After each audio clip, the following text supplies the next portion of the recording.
Dear Heavenly Father, I thank you for today. I thank you for these students. God, I pray that you would bless each one of us, that you would open our ears and our hearts to receive the information, the persuasion that's coming from the stage, that we would be persuaded to change our lives for the better, for your kingdom and for your glory. I pray for the presenters that you would take away their nerves, that they would remember that everything they do is for your kingdom and your glory, that they would remember that they ought to be persuading others towards what is good, true, and beautiful, even in the question and answer, and that would be their main goal, that they would focus on you ultimately, for the students in the audience and then for the students who are presenting. We thank you for these past 2 weeks, and we thank you that we are almost at the end, that you've carried us through until now. So we pray all of these things in the name of Jesus, your Son. Amen. All right, welcome to our guest panelist. So our first presentation of the day is going to be from River.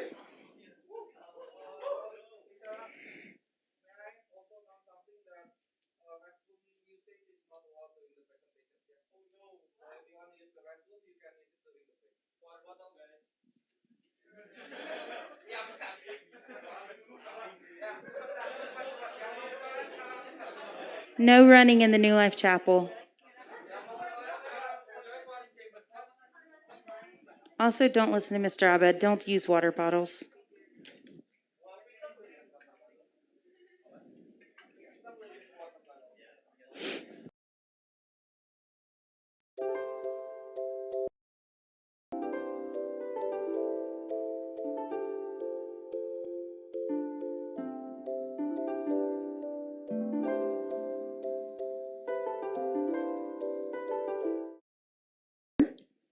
He will be presenting his thesis titled, Abort the Mission, Why a Woman's Life Should Be Maintained in Abortion Health. Welcome, River.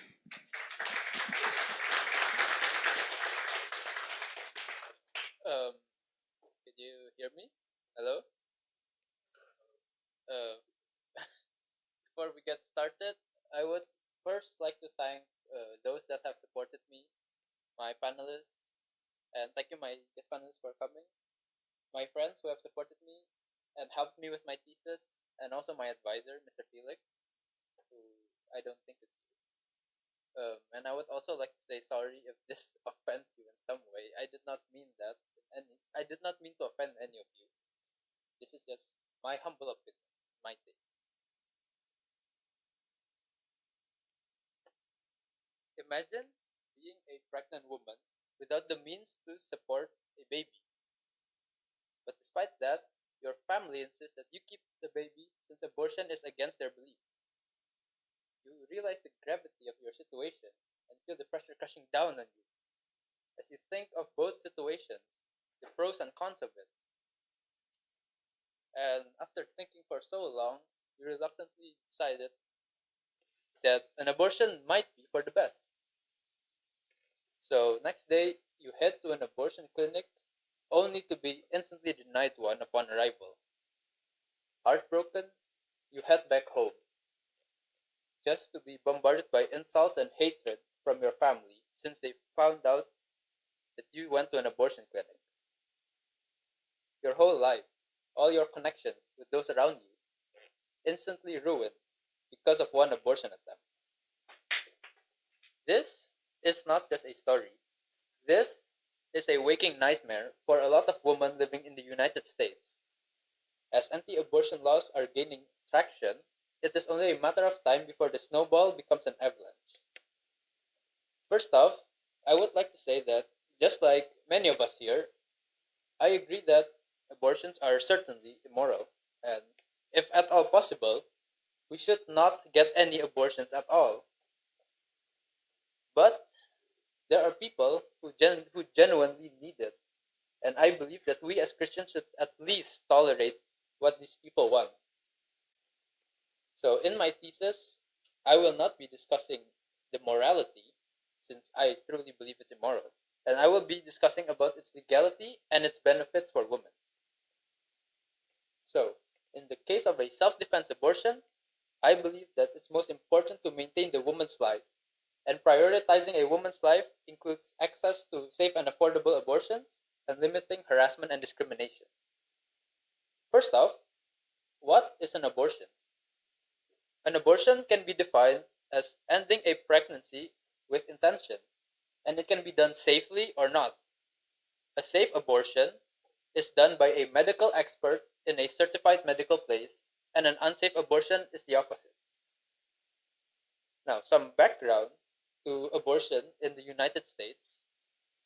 Abortion has been controversial for a long time and became even more controversial with the Roe v. Wade Supreme Court case ruling in the 1970s that legalized most abortions. And nowadays, the Supreme Court is thinking of overturning that decision. Another definition which we must define is a human right. A human right, defined by the Human Rights Commission, is the rights of a human given since birth up till death. Now, some human rights are freedom of speech, the freedom of choice, and also access to health care. The National Health Law Program has defined abortion as as a type of reproductive health care, thus making abortions a type of human right for women. And next definition to define, an important one, is life. I will be defining life as being able to live in modern society, meaning that life is to work and to earn a living, or to build up to being able to work. So one's quality of life or one's life is connected to one's socioeconomic situation. And in my case, in my case, one will not be able to live if they were facing extreme financial difficulties, which will be defined as being unable to adhere to basic living standards. Self-defense abortions will be defined as a woman being in grave mental, physical, or financial danger. And of course, the final and and last definition is personhood. For although people are debating on whether a fetus is a human, I will use the Bible to define personhood, and I will be defining a fetus as being made in the image of God, meaning that fetuses are indeed humans for this thesis. So first off, what happens if we limit abortions? Well, limiting abortions has had a negative effect on societal expectations, the political environment, and societal and society and economic situation of a mother. First off, the societal expectations on mothers or on women varies depending on the state or city that they live in. Some states or cities in the United States expect expect women to either abort more, or some expects them to not abort. And these expectations can sadly become laws even without the consent of the people. For example, in Texas, although Texan laws are although Texan laws are heading in one direction, the people themselves are not, having different ideologies and not agreeing with these laws. So in here we can see that societal expectations can lead to these political can lead to these policies, which will in turn discriminate against women. Not only that, when thinking about policies, we think about its legality. And despite the controversy surrounding it, legalizing abortion has indeed proven beneficial. For example, before America's Roe v. Wade abortion Supreme Court case, women had to undergo illegal abortions and unsafe ones, causing as little as 5,000 women to die each year.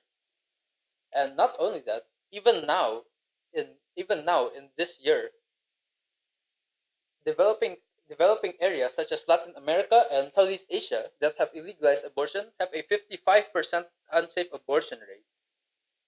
Worldwide, there are 42 million abortions happening, and 20 million of them are unsafe.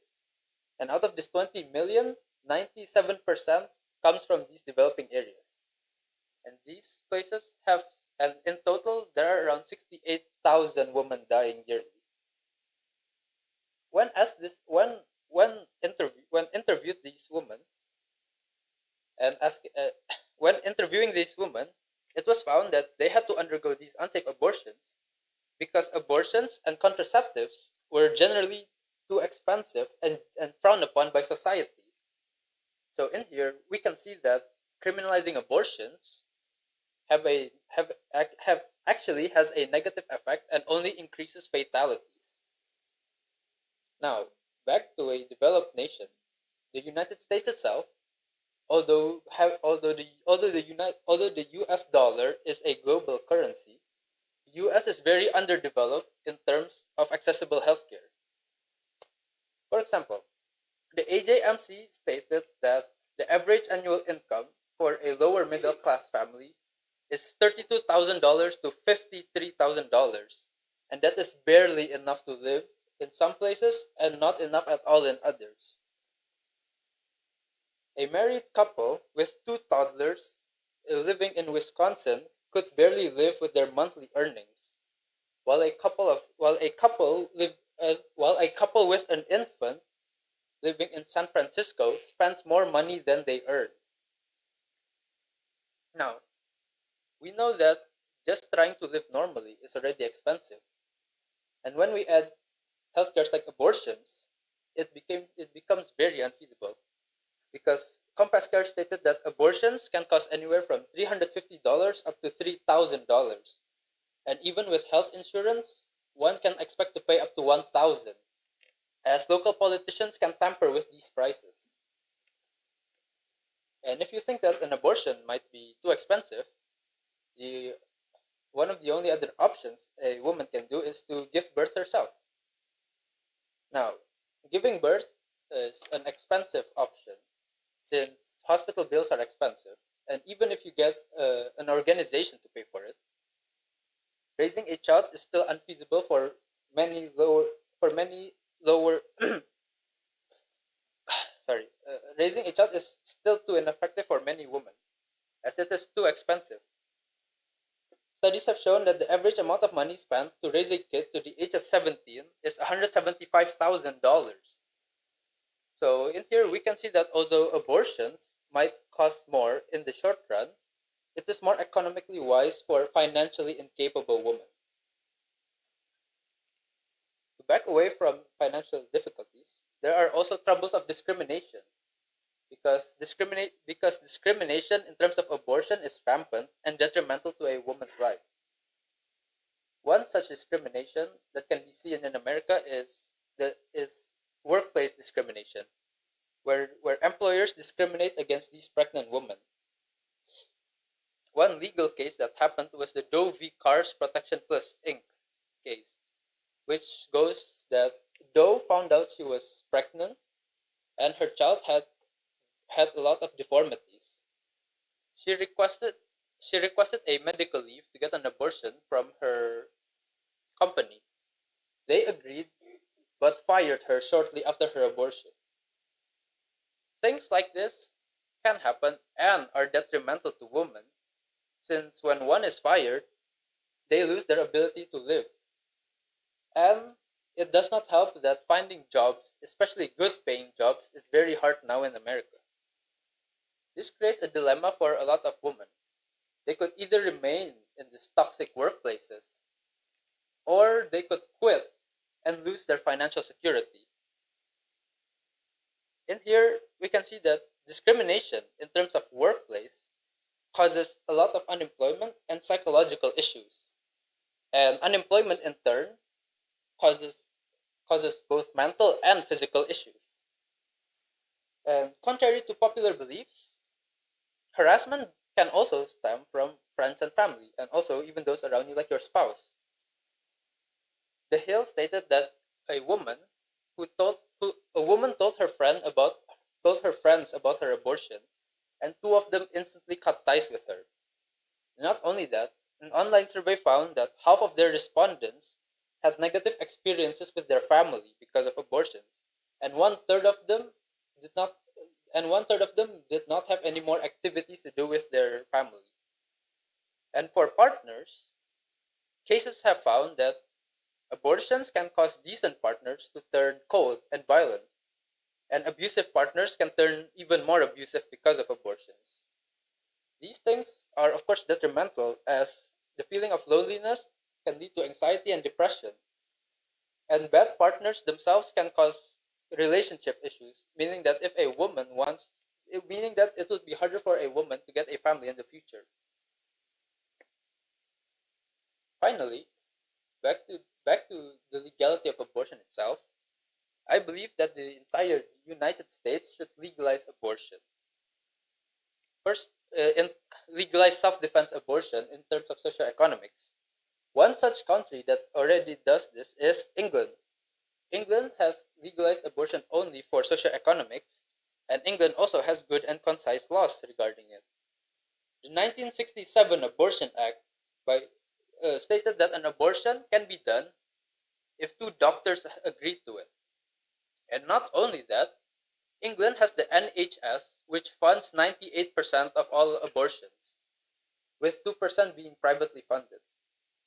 So, England here are able to help their women socioeconomically, but England is also able to protect these women by monitoring their progress and safety.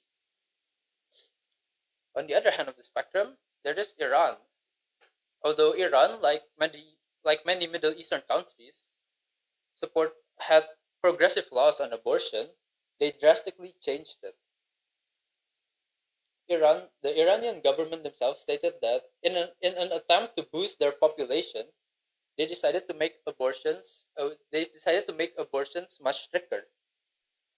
So they made abortion laws much stricter and made pregnant women report their pregnancies to laboratories to stop criminalized abortions. And even then, some conservative Iranians still believe that these laws are too lax and want even stricter laws.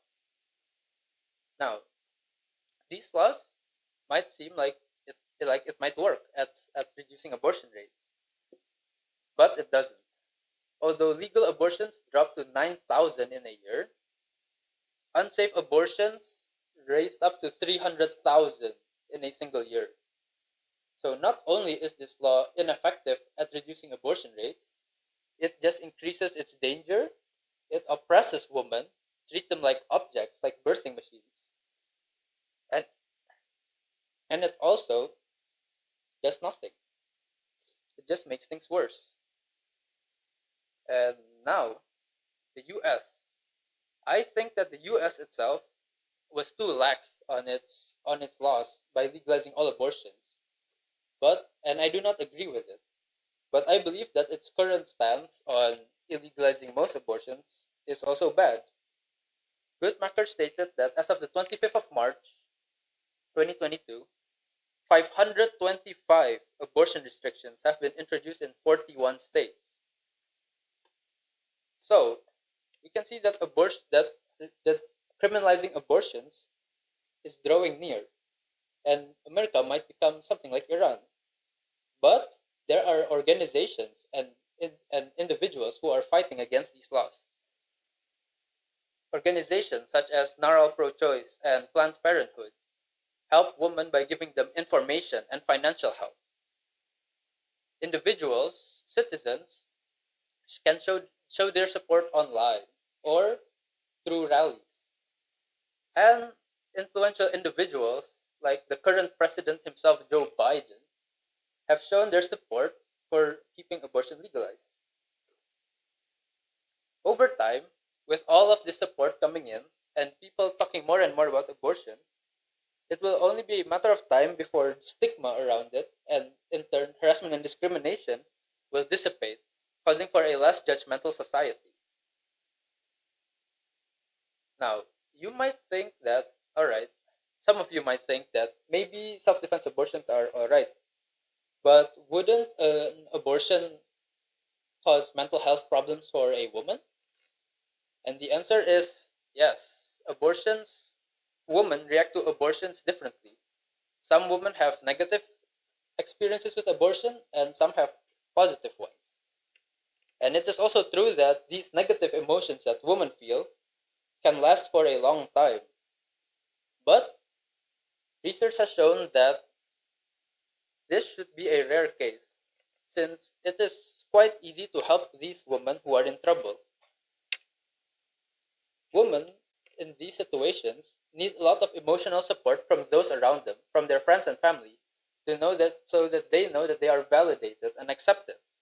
And they also need professional help such as therapy, since professionals know what they are doing and know the best course of action to help these women. Another problem that people might think of is that what if women fake problems to get these self-defense abortions? What if they fake mental illness or fake financial problems or physical problems? And I agree that yes, it's impossible to filter out all of these cases. There will definitely be some cases where women who actually do not need it get these abortions. But I think that the government could reduce such cases by by by adding new policies. The government could employ experts to examine a woman's physical, mental, and financial situation. And if one of them was seen to be in grave danger, a woman may be able to abort. And of course, like I said, there are many factors that play into this. Local politicians or bribing can happen, meaning that although these cases might not be most effective, it will definitely filter out a lot of it.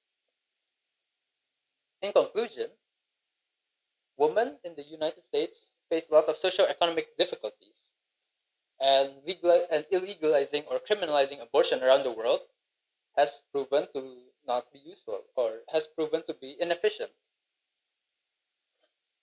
Now, I have to say that I am not a woman, or am I living in the and I am not and I'm also not living in the US, but I wholeheartedly believe that that that legalizing abortion is for the best.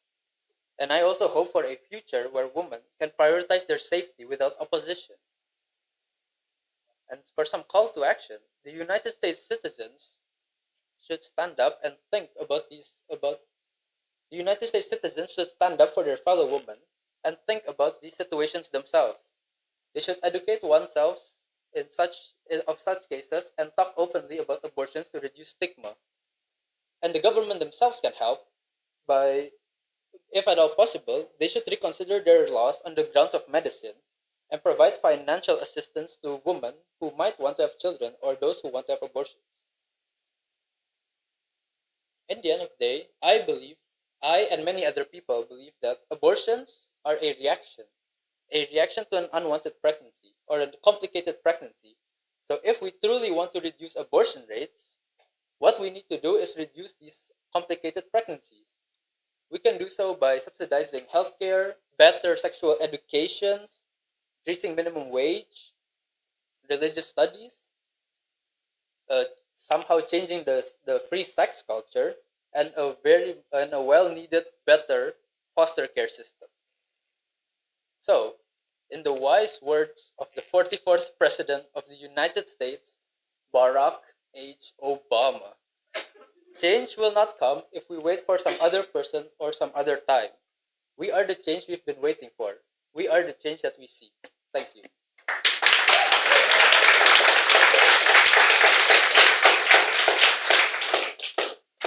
Thank you so much, River. I'm going to give it to our guest panelist first. Thank you, River. A great presentation. Okay, so as you said previously, abusing the availability of abortion may happen if we legalize it. So,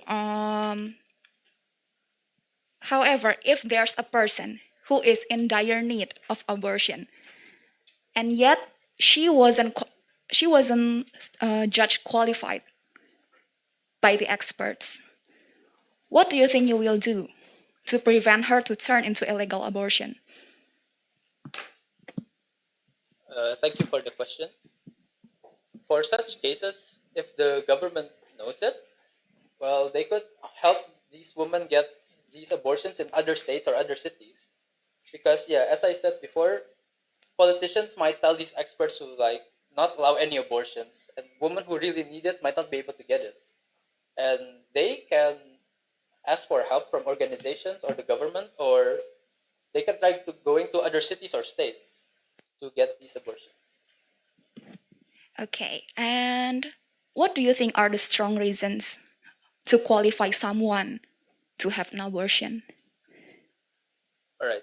First off, physically, for if a mother's life is physically in danger, pretty much every country agrees that a mother has the choice for it. Same for deformities of a baby. For mental health, I believe that an abortion is allowed if a woman has severe depression that can lead to suicidal tendencies or suicide itself. And for financial reasons, if a woman is unable to adhere to basic living standards, meaning that meaning that having a child would cause not only hers and this child's life, but everyone around her, like her family, they would not be able to live because even now there's a lot of there's a lot of economic problems with a lot of people actually being unable to afford just basic things like housing, transportation, and food. So I believe that if a woman isn't unable to afford these things, it would she should be allowed to have an abortion. So I have follow-up questions to this. Um, in case of the fetus have have been classified as having deformities by the doctors, do you think it's actually a discrimination? Yes, thank you. I all right. I asked doctors like in my church and stuff, and even doctors like pretty much a lot of doctors agree that if a fetus is deformed, they may abort it. I myself don't really know why. I don't really agree with that because, well, I somewhat agree with it. Like a woman has the choice, and she's the one that's going to be taking care of this child. But I believe that if is it a type of discrimination? I guess you can say it is. They are discriminating against mentally ill people. But you still want to support the legalization of abortion, if that's the Yes, case. because some women truly need it, but we ourselves can like try to convince these women, like these although they might be mentally ill, they can also be a blessing to your life. They can be a blessing to society as well. So we have our jobs of trying to convince them, but that doesn't mean that we should illegalize the abortion itself. Okay, thank you. And just if it happens, if abortion is legalized around the whole world, uh, there is still stigma that follows with the legalization. Yeah. Um, you as a person, how do you think you can influence people around you to accept that, To accept to legalizing accept abortion. the legalization of abortion? Because I know some people will have pro and contra about that. Right.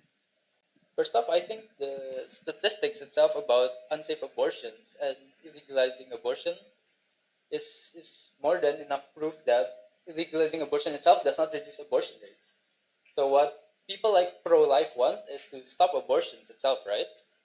But legalizing abortion doesn't stop it. It does not decrease its rates. So I think that yeah, the, I don't know how to convince these people since everyone it's all based on their morality, and it's hard to change one's morality or one's point of view. But I believe that I'm sorry. What was your question again? I'm sorry. Take a I breath seem first. forgot. Take a breath. Okay. So, what do you think you can do to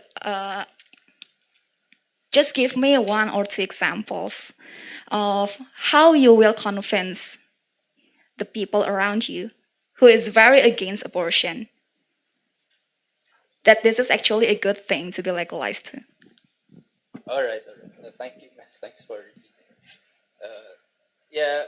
First off, the statistics just now, and also I need to mention to them that yeah, abortions are not a black and white topic. It's not just either right or wrong. There's a lot of factors that go into it, a lot of circumstances. Abortions are really gray. It's a gray moral area, and yeah, I believe that if people who do not like any abortions, they should see the situations these women are in. Some of them truly need these abortions, and I believe that they should like at least tolerate some of them, even if they don't agree with it. They should at least tolerate people that truly need them. And as to how, and other than that, I do not know how to convince them. Okay, thank you. I think that's enough from me. Yes, thank you. Thank you so much. Thank you.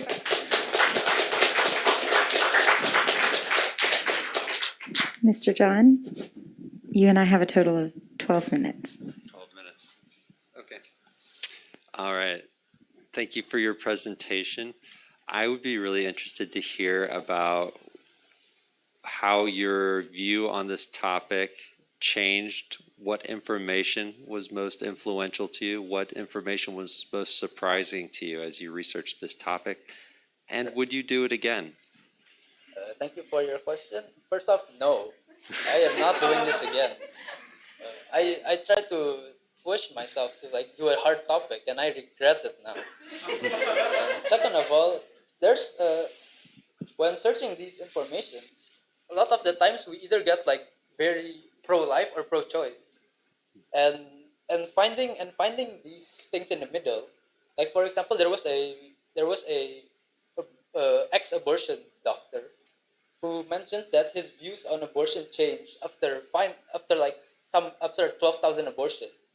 He realized that what he's doing, he realized what he was doing. He stopped looking at the money he's earning or the woman who's having their choice of aborting these babies, and he finally realized that I am taking out a future human. Like I'm killing them, and I'm looking at their dead bodies, and that itself has changed my stance somewhat, because yeah, abortions itself, they're not all just like pills and it just disappears. The later ones have doctors like getting rid of these fetuses themselves, and that is very disturbing, to say the least. Okay. I had another question about abortion in terms of reductions of abortion. So you make the argument that abortions essentially are going to happen regardless of the legality, and that when they've been outlawed, then the abortion happens in unsafe circumstances. So if the goal is to reduce the total number of abortions, what is going to be the best way to reduce the number of abortions? Maybe both worldwide. And do you know how many abortions there are annually? Are you familiar with those statistics? Yeah, thank you. Although abortion rates are dropping now because more young people are using contraceptives and such. A couple years ago, I forgot what year this statistic was in. I think it was the 2018 or something. There were 42 million abortions worldwide, and 20 million of them were unsafe. And I believe that to reduce abortion rates, the easiest way would be the best way, not the easiest way. The best way would be to change the free sex culture itself. But as we all know, changing a culture is very hard and time consuming. It won't just change in a snap of a finger. And that's why I believe that things like legalizing self-defense abortion should at least be needed now while we transition to a better future. You talked about the idea of what kind of normalizing abortion, and that women should feel validated, supported. They should be able to have access to professional support if they choose to get an abortion. But aren't you essentially asking people to go against their morality and say that something that they feel is immoral is okay if they have a family member that chooses to get an abortion? And maybe you could speak to both the circumstance where it's a self-defense abortion, where the mother's life is at risk, and maybe you could speak to the case where it is not in that circumstance. It's a inconvenience, and so they decide to get an abortion. It would be annoying to have a child, so I'm having an abortion. First off, I also do not agree with abortions just because of inconvenience. It needs to have a strong reason. And that's why I chose this topic itself. And for the people and for the what people should get used to it. I'm not saying that we need to. If you do not agree with it, you don't have to, but you should also let these people do it if they want to. The problem here is that there are too many, at least in the US, sometimes there are these radicals that really hate it and they just go around harassing. Well, radicals in both pro-choice and pro-life, pretty much, and they need to stop being radicals. They harass women. They also cause things like societal expectations and discrimination to happen. Okay. I think that's enough for me. Thank you, Mr. John.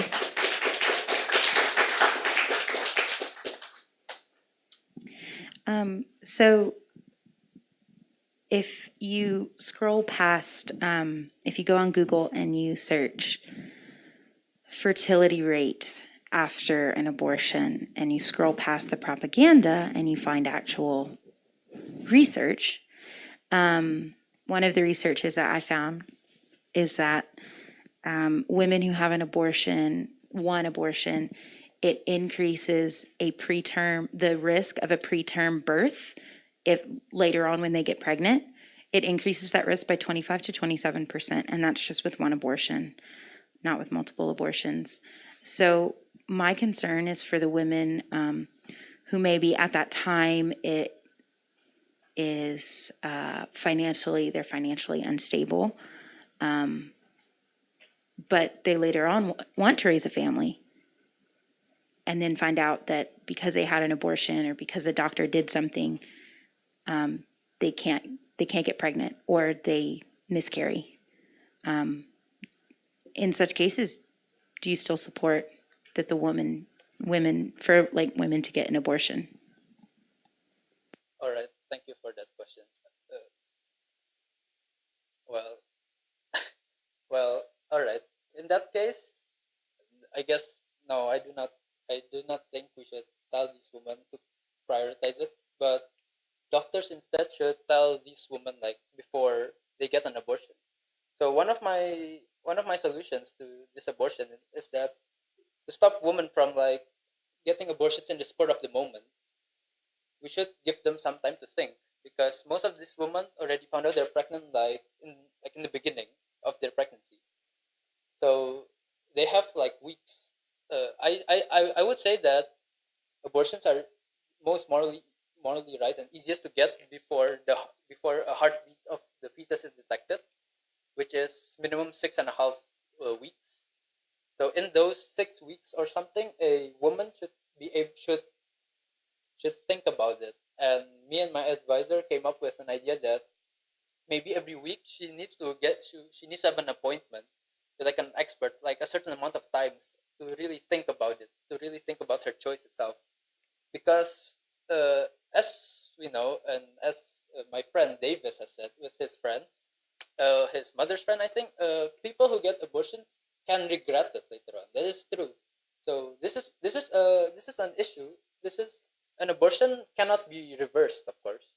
It is a one-time thing, and they need to take this seriously. So in your case, yeah, I think that these sorry, miss, I did not research about the increase in pregnancy in difficult pregnancies, but yeah, if such cases happen, with such cases, I believe that doctors and these experts should tell these women these consequences, and if she truly is ready for it or she truly wants to take it. Okay, thank you. One of the questions from one of your friends is, by legaling abortion, will it not make it for people who are on like shaky ground, maybe unsure, are abortions morally upright or are they not morally upright? By making them legal, isn't the government kind of saying, oh yeah, this is morally and ethically, it's available to you, and so it's morally sound to do? Because the government doesn't allow us to do things that are immoral, like killing someone or shooting someone, right? So wouldn't it be the government kind of indirectly saying, oh yeah, it's moral to have an abortion? Well, I guess in some sense you can say yes. If you take it that way, if you see what the government is saying, then you can take it that the government is indirectly saying that abortions are moral. But one's morality is not only from the government, but also from things like their religion and stuff. So, for example, although divorce of a lot of kinds in America is legal, we know that it's not morally right unless there's proper reasoning. Or the use of drugs like marijuana, some states allow it.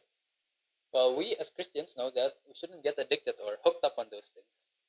So yeah, if we only look at the government itself, we can we can we can maybe see that, oh, they're indirectly saying it, but our morality itself should not change. That was a really good answer, especially bringing up marijuana. Very good answer. Another question from one of your friends is excluding cases of rape. If a woman chooses to have sex outside of marriage, that was her choice. And an abortion is punishing the child for the parent, like that was her decision, right? She could have not made that decision, but she made that decision, and now she has a life growing inside of her that is not her own life. So shouldn't she have the moral and ethical responsibility to take care of that child? May I first ask, like, what by the definition of rape?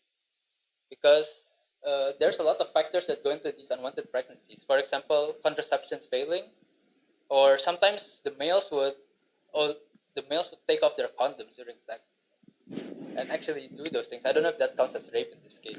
Well, no, I'm saying excluding rape. I'm excluding everything where, like, it is a consenting woman who decided to have unprotected sex. Let's just say. All right, then yeah, I agree that she should definitely. If we could find these women that actually do those things, then I believe that they do have the moral responsibility to raise their child. But well, we have no sure way to find out if these women truly do that or if it's an accident or something like that. So, but one of your proofs in your thesis is about the financial situation of the woman. And so, she could even be a married woman, right? But she's financially not able to care for a child or care for another child. So, should she be allowed to get an abortion because she's not financially stable, or even the family is not financially stable? Or should she be allowed to get rid of her child that she chose? Like, she chose to have that child. This is one of the this is this issue is one of the things that I do not really know an answer to, because like what Mr. said, a lot of things changed my perspective on abortion itself, and this is one of them. So I'm sorry, I can't answer that. I don't know I myself don't know what I think of in such a situation. Okay, thank you. This is my final question. What should the church's role be in women who are seeking an abortion or women who are thinking about an abortion? All right. First off, the churches could try to convince these women like abortions are bad, or having a child is not as bad as bad as you think. Or if a woman does not have the money, churches can help pay to raise their children, because churches do charity work, of course. But I forgot what I wanted to say. Yeah. somewhere along those lines of churches can try to the churches can try to convince these women of to give birth or to give them up for adoption rather than trying to tell them to do abortions. Thank you so much, River.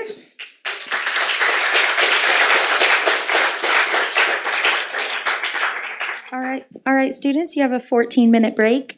Please use your break wisely to use the restroom and such, because you will not be allowed out during the next presentation.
Presenter. Our next presenter is Aaron. He will be presenting his thesis titled Debunking Controversial Science, How to Legalize Embryonic Stem Cell Therapy and Research in Indonesia. Welcome, Aaron.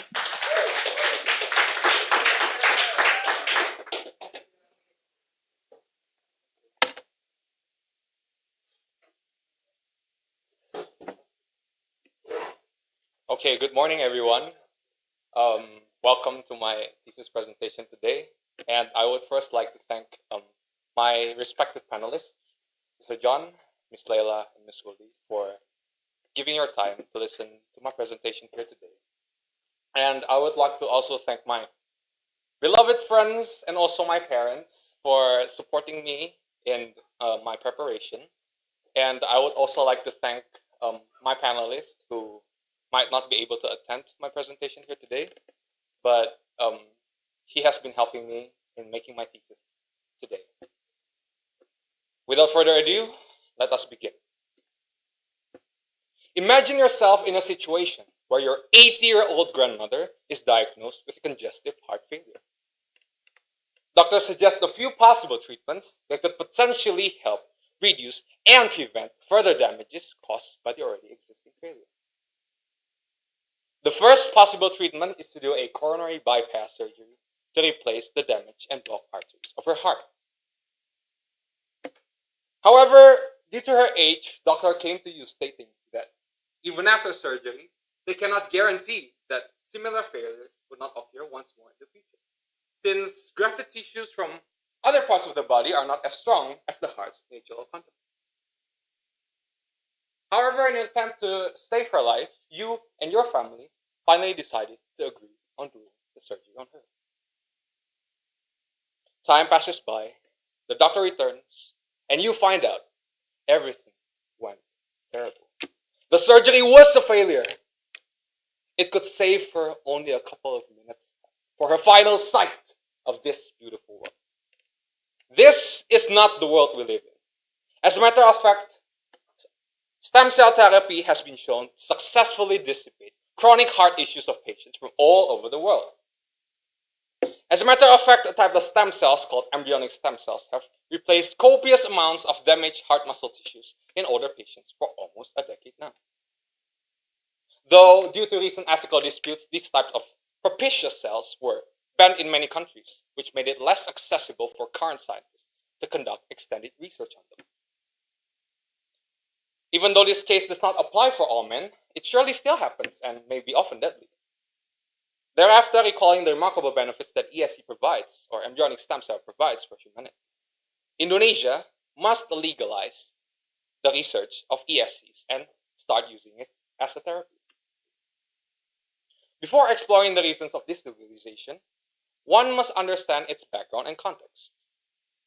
The first introduction of stem cells dates back to the early 1960s, when scientists Till and Mullock coined the term stem cells to refer to cells that are able to develop into other types of cells. In 2007, scientists from Germany extracted the first ever ESCs extracted from mice embryos. No objections arose from then until a scientist from Germany as well extracted the first ever ESCs from human embryos.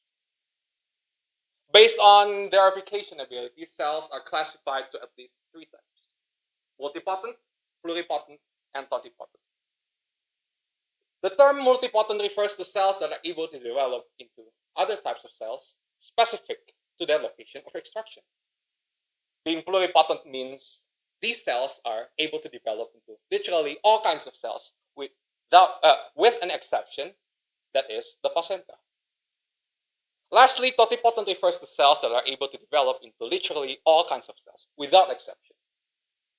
Further investigations then figured out that ESCs extracted from humans are both totipotent and pluripotent. Additionally, this ESC research has been proven to be superbly controversial since it involves embryonic destruction, which indirectly points out to the possibility of murder. In order to respond to this, then, the beginning of life is necessary to be defined.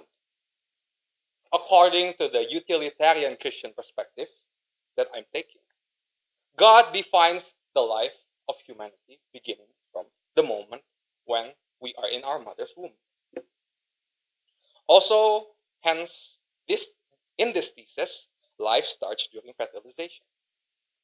Furthermore, scientist Egley mentioned about the condition where embryos are considered to be alive and fitted if and only if it is capable of developing a healthy fetus.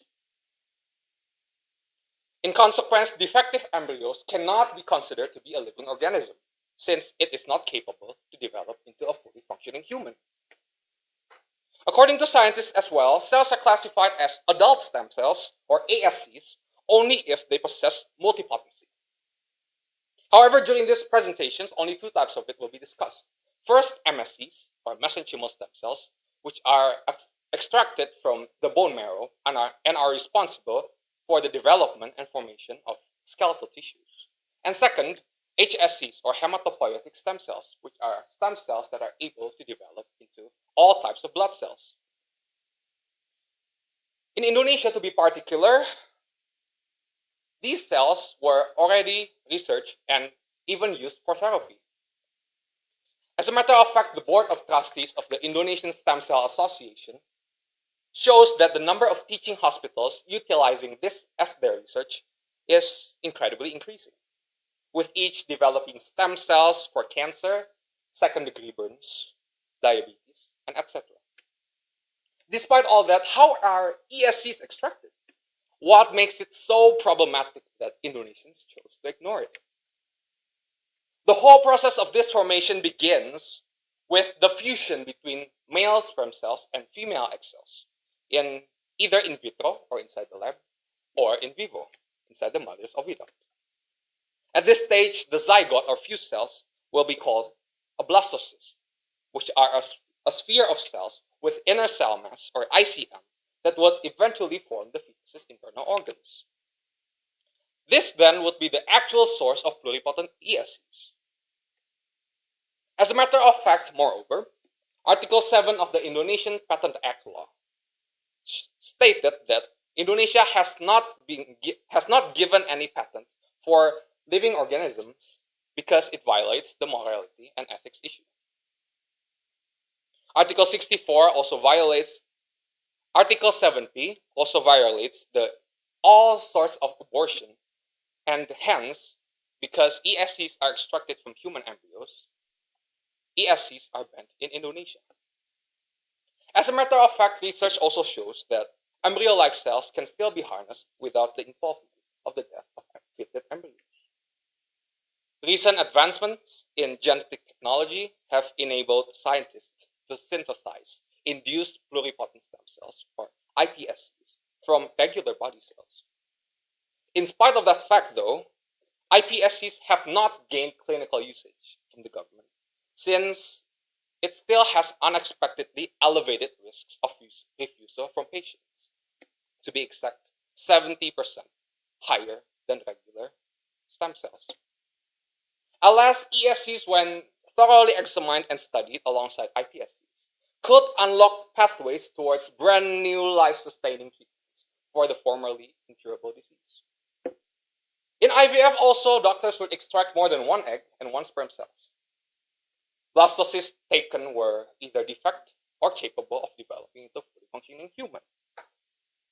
Flawed embryos would then be stored in special medical refrigerators until doctors required them to be used. In addition, Genesis 1 also talks about God obliging his people to multiply, fill the earth, and subdue it. Science, in particular, is in fact a partial possession of the wisdom and intelligence of the Almighty God. And we, as Christians, we ought to use this for the glory of God. 1 John 3, verse 16 also mentions about the obligation of us humans to lay down our lives as Christ lays his life down for humanity. Hence, rather than remaining pointless, unused or unfitted embryos during IVF must supposedly be manifested for ESCs as a form of service in Christ. On top of that, most recent paperwork done on human therapies showed fundamental results on patients with assorted diseases. Several studies concluded by a professor from the University of Oxford also mentioned that ESC therapy gave compelling results on patients with neurological disease, heart disease, and liver disease.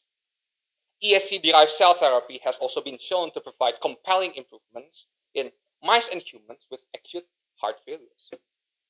And this therapy gave an improvement in their heart functions. Also, another study showed that 3 rats with 3 different neurological diseases that are treated with ESCs showed compelling improvements. Say, imagine yourself in the condition of that rat. Say you are taking your brand new car for a test drive to Pangandaran Beach, and you test out the car's performance by going 160 kilometers per hour. And guess what? A sharp-looking object pierces through your tires, and things start to swirl around in front of you. Bam! A car crash just happens. You lost it, and find yourself regaining consciousness in the middle of the frigid air and dazzling lights of the hospital.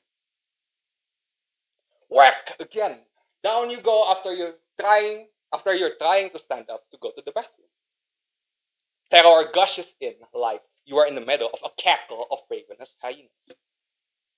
You think to yourself, how can I survive living alone as a kid, studying abroad when I can no longer walk for the rest of my life?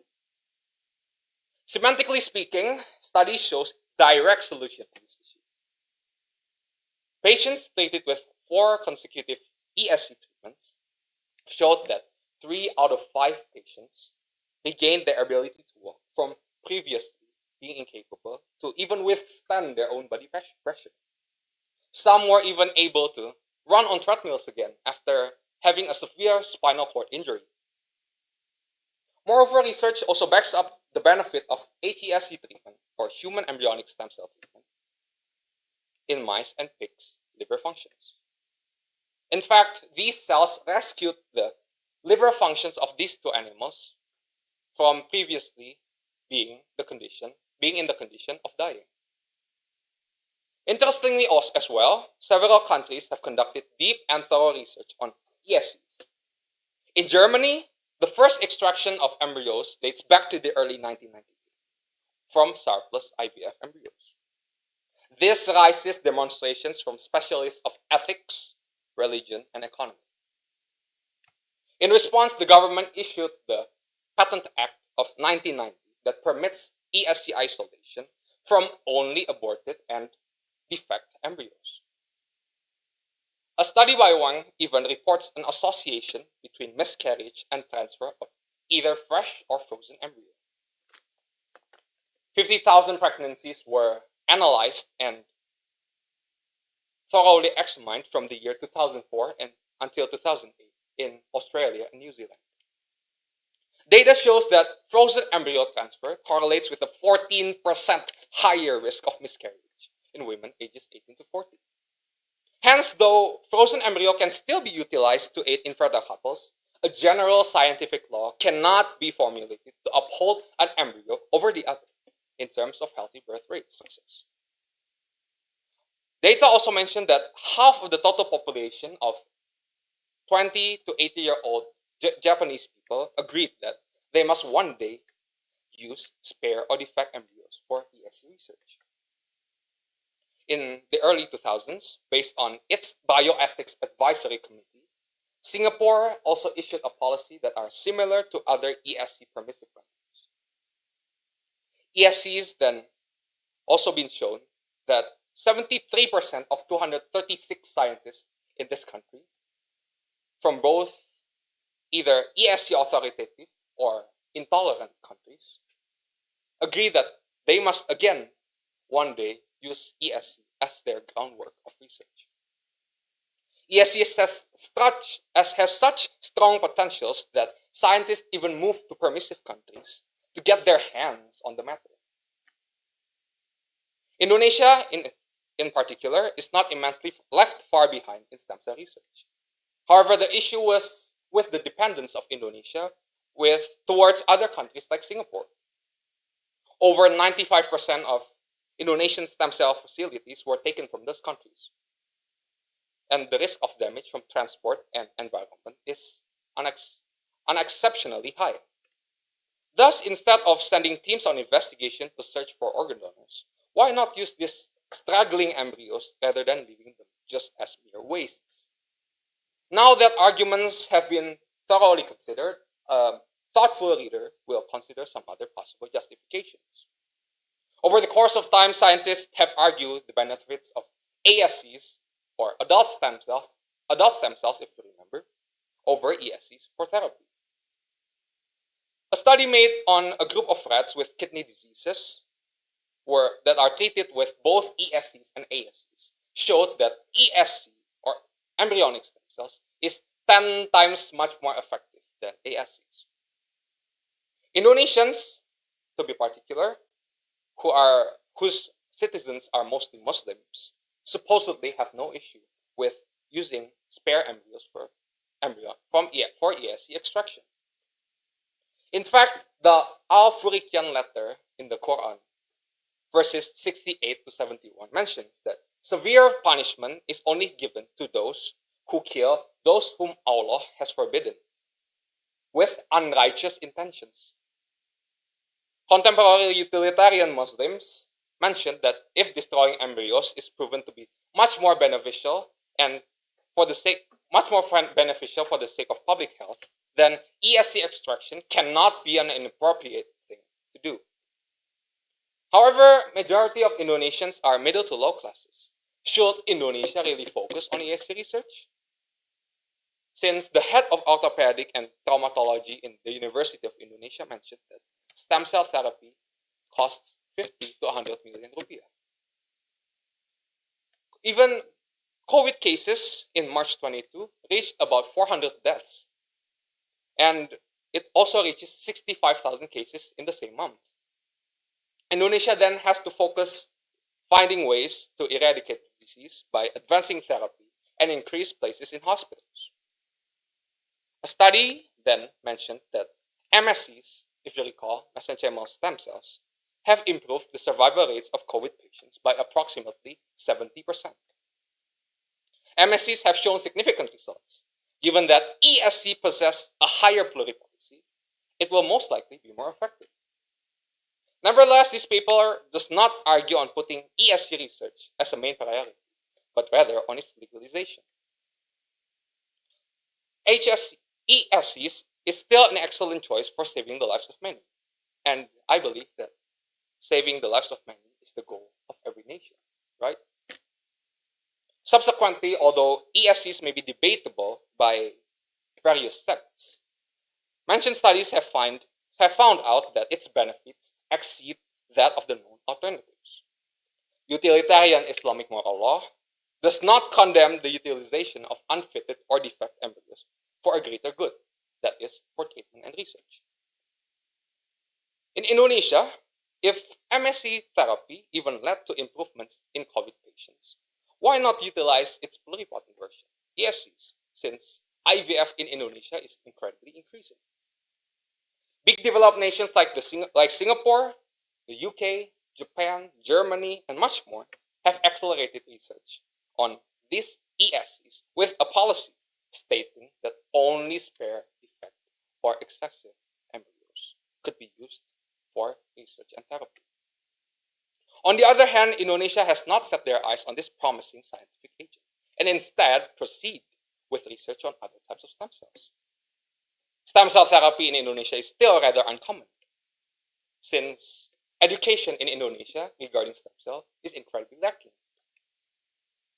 Since most Indonesians are Muslims, embryonic utilization with excision will not also be an issue. As future successors of Indonesia, let us stop relying on the technology of other countries and instead advance in our own. Just like the old saying, let bygones be bygones. Scientists of Indonesia must and need to receive much more support from the government than what has been received right now. Thereafter, recalling the remarkable benefits that ESC provides for humanity, Indonesia must legalize ESC research and therapy using spare, donated, or unfitted embryos. How long would we Indonesians keep our colony mentality? When will we be independent from other countries? Thank you.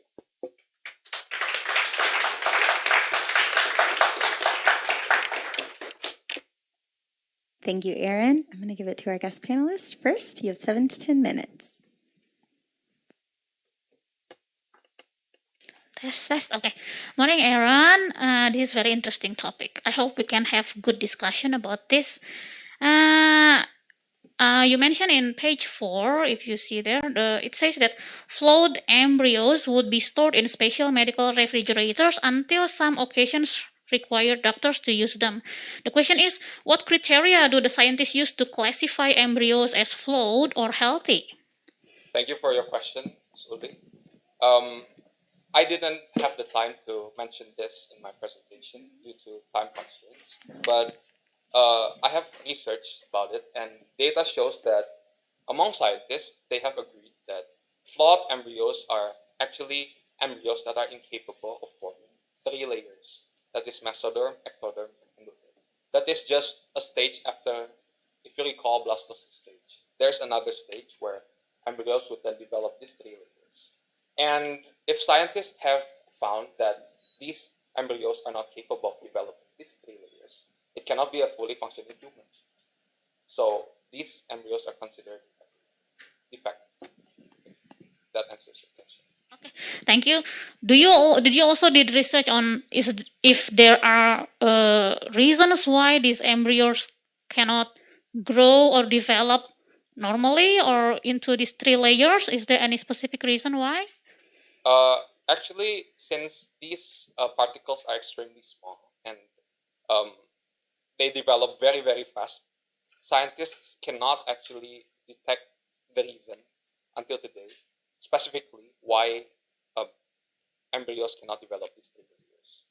And however, there are several suggested or proposed reasons to this. First is that either through mutations, genetic mutations that are inherited from the parents, and second, if I remember correctly, that is because of the environment during the fusion, the culture of embryos. Okay. I hope that answers your question. Okay. How early can scientists detect whether these embryos are defect or they are fitted or healthy? How early? How many months of the age of the embryo? They can say definitely these are defective and these are fitted. Okay, thank you for your question again. So embryos are actually analyzed and assessed every on the 8th week of development, and embryos exceeding these 8 weeks is considered to be multipotent instead of pluripotent. So what I'm arguing here is we should use pluripotent version, right? So the checkpoint is basically on the 8th week. So it means it takes 8 weeks for the scientists to decide whether these embryos are fitted or flawed. It means they only use embryos that are flawed to be extracted for ESC, right? Yes. Okay, my next question. It says that in Singapore, the derivation of new human ESC lines from leftover embryos is permitted. How do they have these leftover embryos? How do they get this from? Where? Okay, thank you for your question. So during IVF,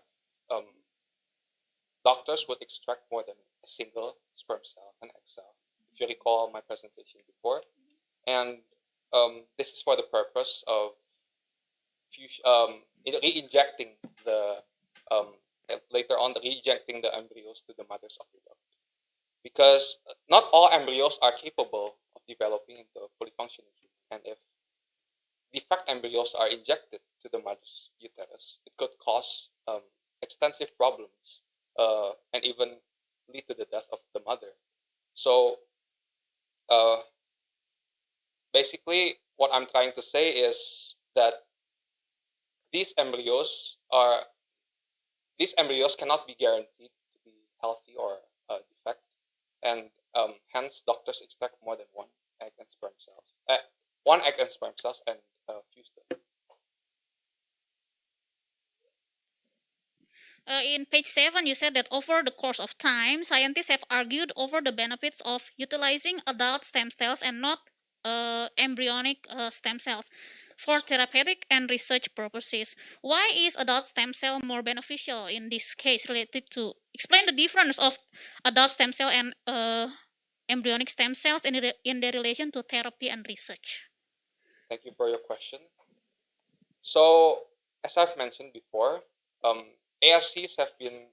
I think ASCs is much more common in stem cell therapy and research nowadays, since it is not involving the death of embryos, and a second, it is also possessing multipotency. If you recall, it could develop into certain specific types of cells based on their location of extraction.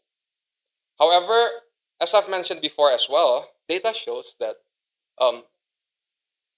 ESCs possess 10 times much more benefits compared to ASCs, as I have written here in the script and also my final draft. But however, scientists argue about that mainly because ASCs can still be harnessed for stem cell therapy and potentially heal patients with assorted diseases. Okay, so you don't really state the reason why scientists really have different opinion about it. It's okay. You said before that you go with utilitarian Christian perspective that says that life starts at the moment of fertilization. You go with that idea, right? Yes. Okay. And also it says here that scientists actually reported that in principle, embryos are considered alive and fitted if and only if they are capable of developing into a healthy human. The question is, I think you already mentioned before, but I don't know, I will just ask again just to make sure. How long does it take for embryos to develop into a healthy human? Into a healthy human? How long does it take for embryos to develop into a healthy human? Okay, thank you for your question.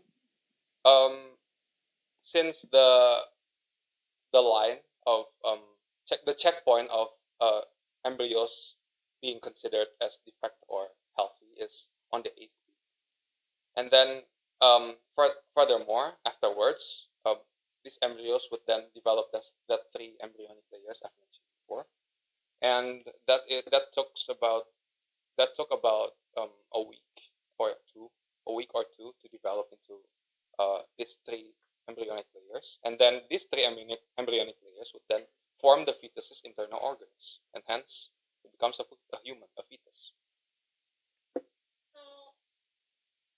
I can say that scientist agree is actually contradictory. His opinion is contradictory with the Bible, because the Bible says life starts at the beginning or at the moment of fertilization, which means when sperm meets eggs. But he says that embryo considered is human at the age, as you said, week 1 or 2. So it means they are contradictory to each other, and you will go with the Bible, or how what do you think? So I have not mentioned about this earlier, but let us take this analogy. For instance, you're going to a supermarket.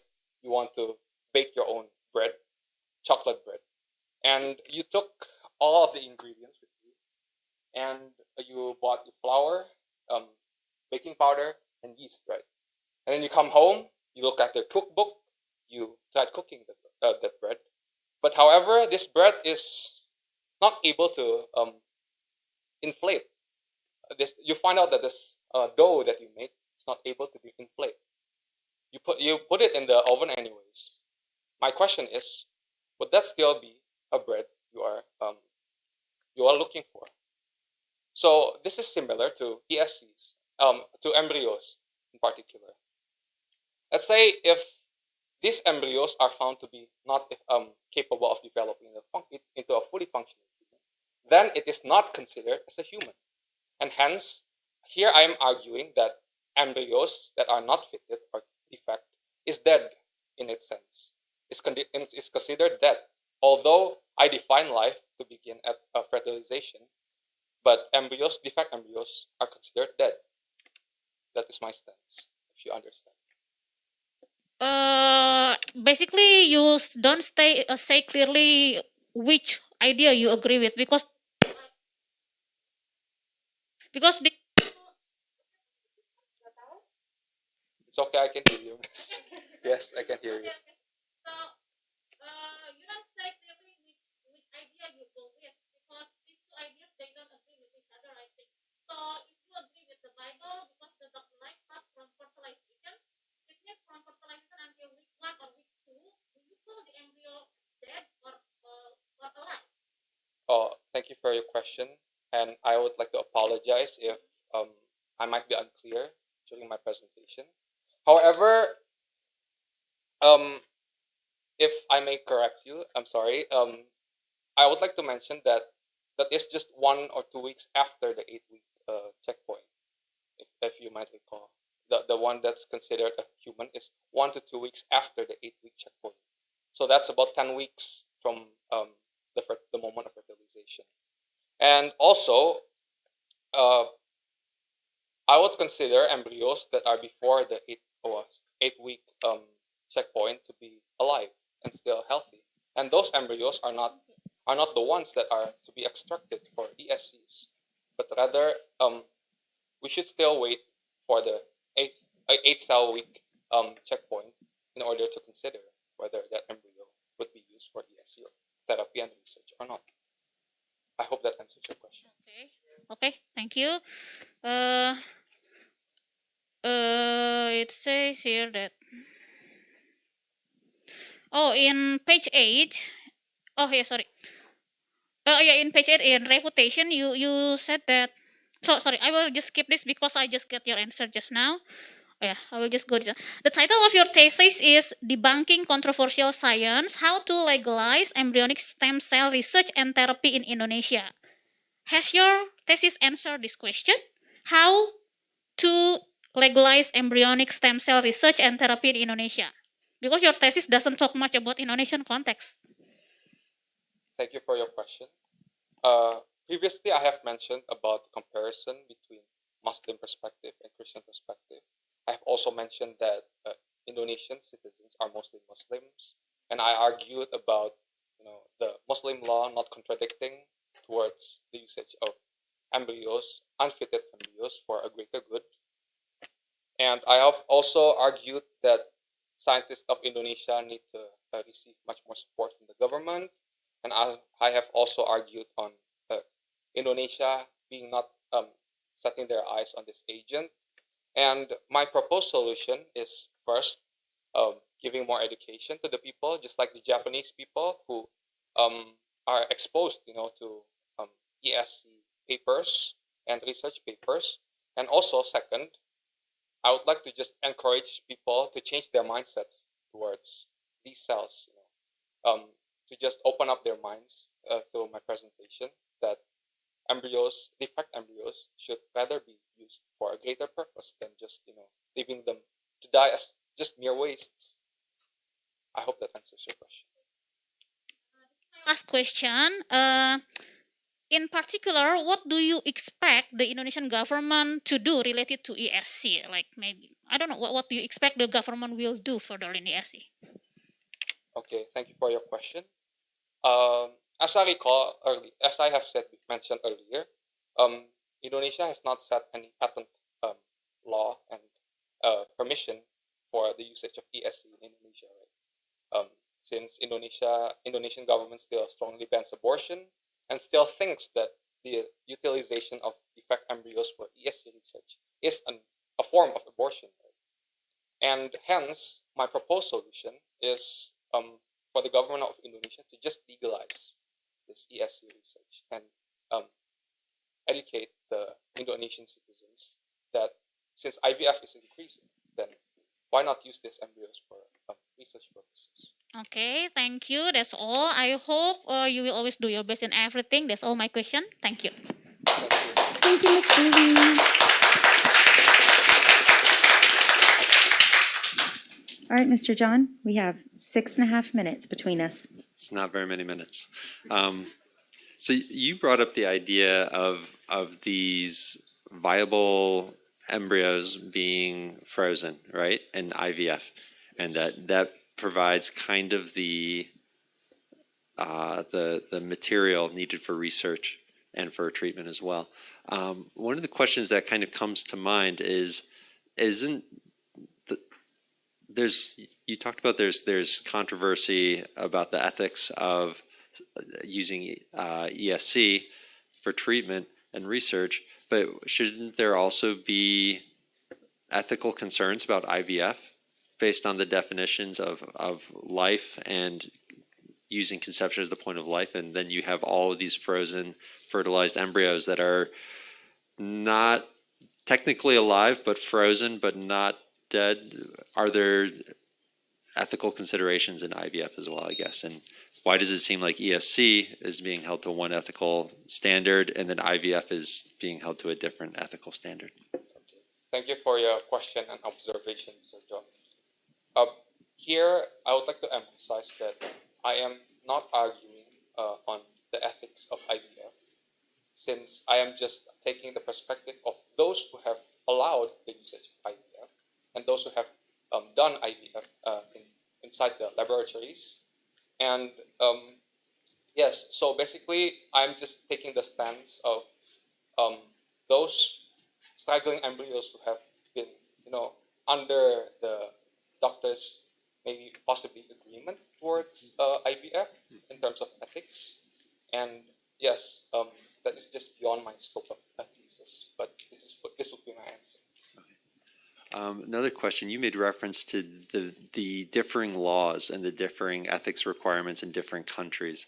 So during the time where cloning became a very hot topic and there was a lot of research in cloning, people were talking about the ethics of cloning. Should we do it? Should we do it? Should we not do it? And then suddenly a scientist in China shows up with a half dozen cloned animals and says, "Oh, I've been doing this all along." The ethic laws are restrictive. I don't really care. In the future, people will look at me as a genius that was, advancing science and medicine, and the ethic laws will be seen as old-fashioned and restrictive. What do you think is going on in China now in regards to ESC therapies or things along those lines? Have you, in your research, come across any information or anything along those lines? Thank you for your question, Sir John. In particular, I have not researched deeply about the law and the statement that permits ESC and all that research being done in China. However, there's an interesting data that I have found stating that Chinese people who were studying abroad in countries that are not permitting the usage of embryos for ESCs. These scientists even chose to go back to their country just to get their hands on the method. That's about, if I remember correctly, that is 75 out of 200 scientists interviewed by another researcher. And I think in China, the research is pretty much booming right now. It is very much increasing. And yeah, you can see products, if you know Utsukushi, Subarashi, and all those stuff. Those consumable embryonic stem cells from salmon placenta is incredibly spread out towards the globe. So I guess even though there are so much countries that are banning these cells, yeah, there are still some other countries like China advancing research in these particular substances. All right. I hope that answers your question. Yeah, interesting. Last question from me. There's this assumption that humans are just a collection of cells, and that we're just the adding together of a lot of very simple pieces of cellular material. But it sounds, the more you explain it, it sounds like these small stem cells are actually incredibly complicated and pretty amazing. What has been your response as you've studied into the biology of the human body? What has been your reaction to digging into the biological side? Thank you for your question. More impressed or less impressed? Okay. As I go through my research and study on ESCs, or embryonic stem cells, I have found this to be incredibly amazing and interesting. Since yeah, how is it possible after all these years? I have never heard of any cell that are capable of developing into all kinds of cells, and even they spread rapidly. They replicate very fast, and they can replace literally all body cells in the humans except the placenta. But yeah, as I go through it, I find it very interesting and yeah, sort of making me scroll through the news and articles for a quite a long period of time. So, thank you. Thank you, Mr. John. We have 30 seconds left. Does Indonesia allow IVF? Because I know your paper doesn't talk about that, but you aren't talking about the ethics of IVF, but you do want ESC treatment allowed in Indonesia. Does Indonesia allow IVF? Thank you for your question, Ms. Leila. Yes, Indonesia allows IVF, and if you go to, if you know Melinda Hospital in Bandung, there is a clinic called Morula IVF there, who, yeah, basically welcomes patients who want to do IVF. Infertile couples want to do IVF. So there's not like any government restriction on IVF, No. but there is government restriction on ESC. Yeah. Yes. That doesn't make sense. But yes, I understand why you did this paper now. Last question. Is ESC therapy expensive? I have mentioned earlier that it costs about 50 to 100 million rupiah. However, generally speaking, it still holds a very incredibly strong potential for the formation of general treatment for assorted diseases. And however, as I think as countries research on this more and allow this to be harnessed and to be utilized more and more, I guess the price would then be lowered down, since yeah, according to the law of economics, if supply increases and demand stays the same, then the price might lower down. That's a good answer. Thank you, Aaron. Thank you.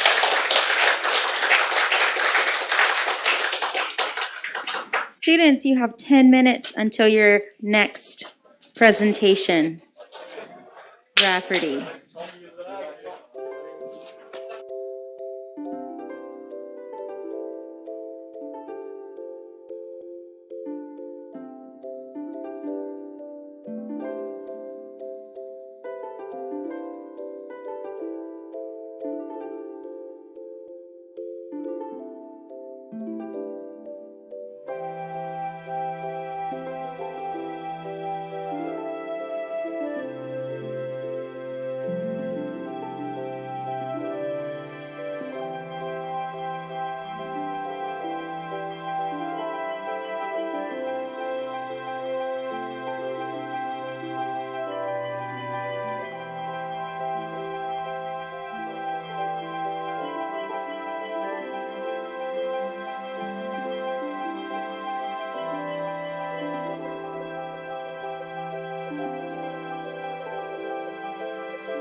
Thank you, Sharon. All right. Welcome to our panelists. Welcome to 11th graders who are here and parents. We're so glad that y'all could join us. All right. Without further ado, we are going to begin our next presentation. If you are a 12th grader, I want to remind you that the door out of the back is not a liquid door. It is a very firm cell membrane. I don't know why I'm thinking like cell membrane and like proteins. Like y'all are proteins passing in and out. That is not what that door is. Okay, the door is closed, so we're gonna keep it closed for right now until the end of the presentation. Okay. Our next presenter will be Sharon. She will be presenting her thesis titled Understanding the Relationship of Depression and Faith. How to Break Up with Depression 101. Welcome, Sharon.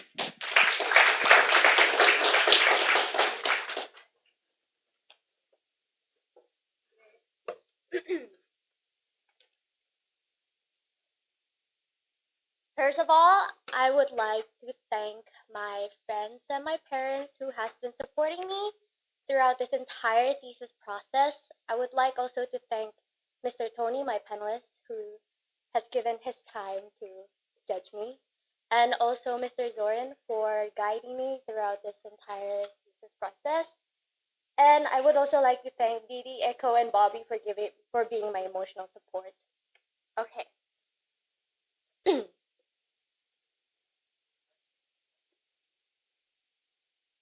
Help! I'm not scared of dying. I am scared of living. These are the words of a 14-year-old. You're still young. You don't know what you're talking about. Just pray, said the parents. Aren't you close to God? Why are you saying stuff like that? Asked the friend. I want you all to think. Why would a person who has a healthy relationship with God feel sad, hopeless, numb, or even neglected? These questions regarding depression and its relation to the Christian faith has been often neglected or rarely talked about within the Christian community. Depression leads to isolation because it induces sufferers to withdraw themselves from others. Unfortunately, there exists a heavy stigma surrounding depression, which can deteriorate isolation. The Christian faith, the Christian community, rather than being a place of love, healing, and support for those who suffer, can become a place of cruel judgment. Depression is a holistic condition, and it must not be viewed solely from a spiritual perspective. Now, you might be wondering, why do I have to understand depression? Depression is often stigmatized and neglected. Many times, topics relating to mental illnesses are still stigmatized. This can in turn make sufferers to withdraw themselves from others. To answer whether depression is concerning the lack of faith, one must first understand the true nature of depression. There are many contributing factors to depression, but today I will be only discussing 4 major contributing factors to depression: psychological causes, pathophysiological causes, neurological causes, and also sociological causes. There are many theories explaining depression in the psychiatric world. However, I will be only discussing 3 of the most popular theories. These theories are behaviors theory, operant conditioning theory, and the learned helplessness theory.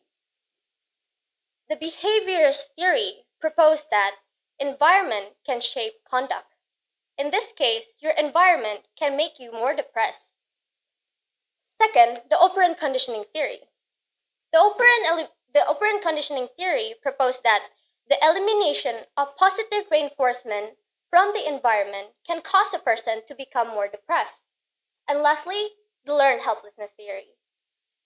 The learned helplessness theory takes place when an individual learns that their attempt to break out of negative situations makes no difference and an outcome they grow to become more passive, even if escape is possible.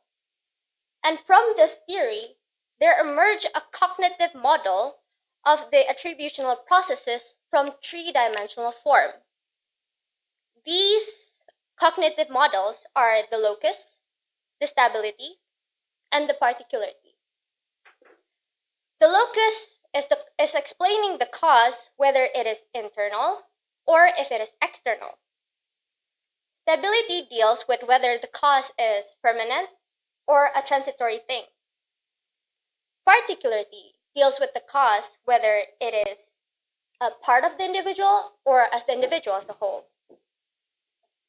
Nerves communicate with each other through chemical transmission and have numerous steps.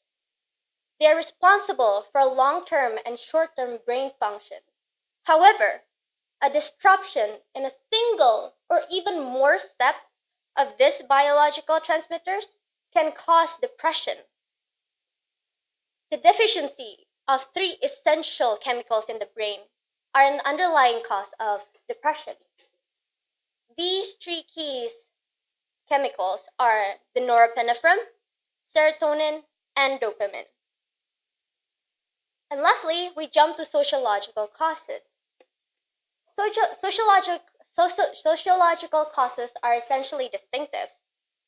They believe that traumatic experiences can cause a person to become depressed. Experiences such as losing a loved ones, losing a job, etc., can cause a person to become depressed. Aside from this, poor living condition, can cause a person to become depressed. We have now understand depression, but what does depression feel like? As a holistic condition, depression can feel different for everyone, and this is especially true for Christians. As Christian, the role of a present God is crucial in giving hope, especially in times of darkness. Swinton collected data through six volunteers, all who had depression for at least 2 years. 8 central themes of depression were appeared from this data. First, the meaningless of Abby's. Second, questioning everything. Third, abandonment through faith. Fourth, clinging on. Fifth, the desire to relate and the failure of relationship. Sixth, exhaustion, demoralization, and feeling grounded down. Seventh, trapped into the living. And eighth, the crucible of depression. As surprising as the sound, sometimes even Christians can feel like suicide is the right option, especially when faced with depression.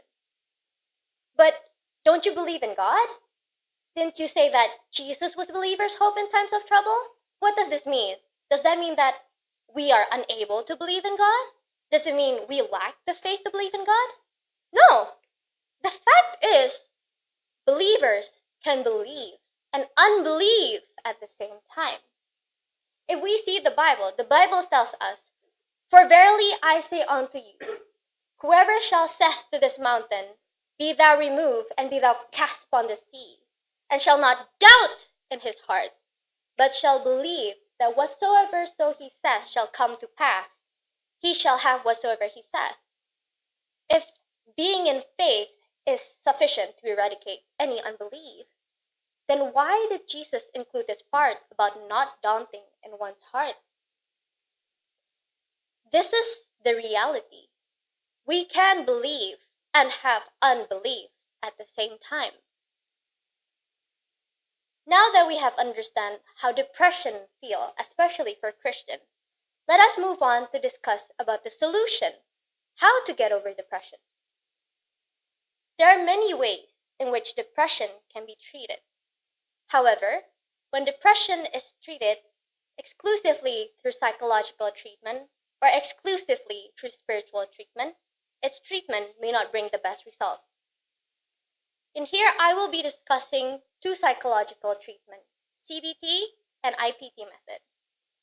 A lot of sufferers go to psychologists to help with their depression. CBT the cognitive behavior therapy says that CBT is working with a professional therapist to discover thoughts and behavioral patterns which can make an individual more likely to become depressed. The IPT, interpersonal therapy, specializes in issue and personal relationships and the skills needed to cope with them. Even by going through psychologists, it shows that 10 to 30% of sufferers do not show improvement or show partial response to antidepressant trials. So that means psychological treatment will not work. Then we should only treat ourselves or our depression with spirituality. This is not always the case. Depression is a real illness. And with every illness, spiritual discipline is not always effective in treating it. Aside from this, stress and trauma can cause and trigger change or worsen depression. Many people are against Christian counseling. Some arguments that says Christian counseling does not differ from secular counseling in terms of effectiveness, and they are not mutually exclusive. A study once shown that integrating a client's religion into therapy is just as or even more effective in therapy. Christian counseling also strengthens one's relationship with Jesus, who are believers' hope in times of trouble. And as a Christian, our lives have been changed the moment we meet Jesus. And Jesus is the essential key for healing, which is why Christian counseling is very important, especially to Christians.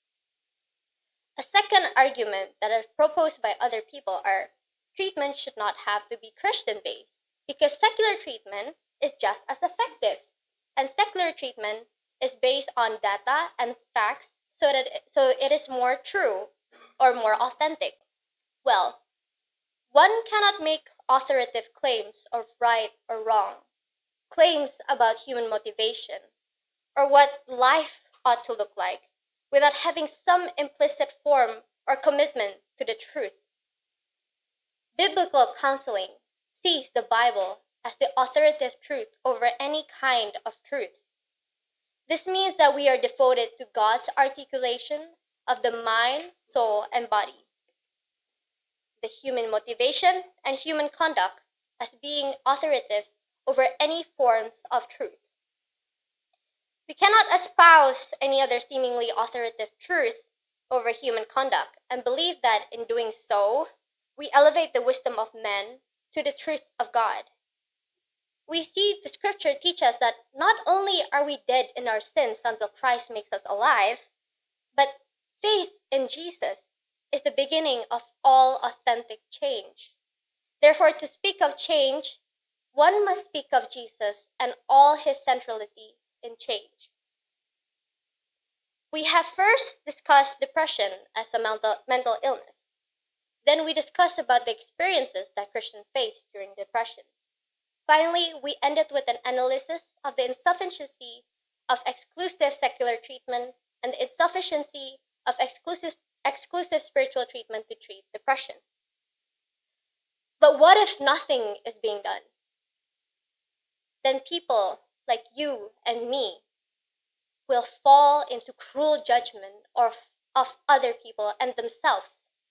So what can we do? If you know a person who is facing depression, these are the practical things that you can do. First, offer an ear to help. Second, do Bible reading together or prayer session together. And third, recommend them to do professional help, especially or namely biblical counseling.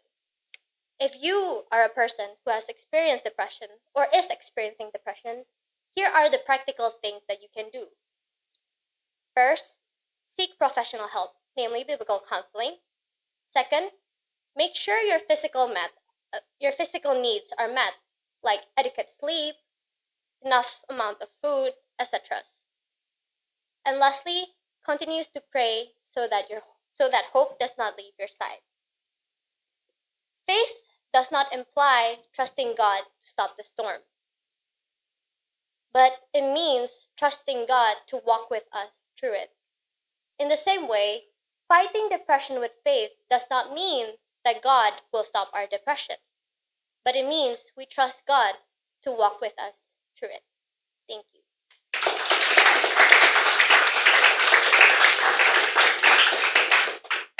Thank you, Sharon. I'm going to give it to our guest panelists. You have 7 to 10 minutes. Thank you, Miss Laila. Sharon, Hi. wow, it's an excellent presentation. I really love the introduction part. You kind of, I can sense your heart in the introduction. It's really touchy to my heart. Yeah, really, really good one. And you did a very extensive research, I believe, 5 pages long of citation. I mean the sources. Yeah, and it's very good. Yeah.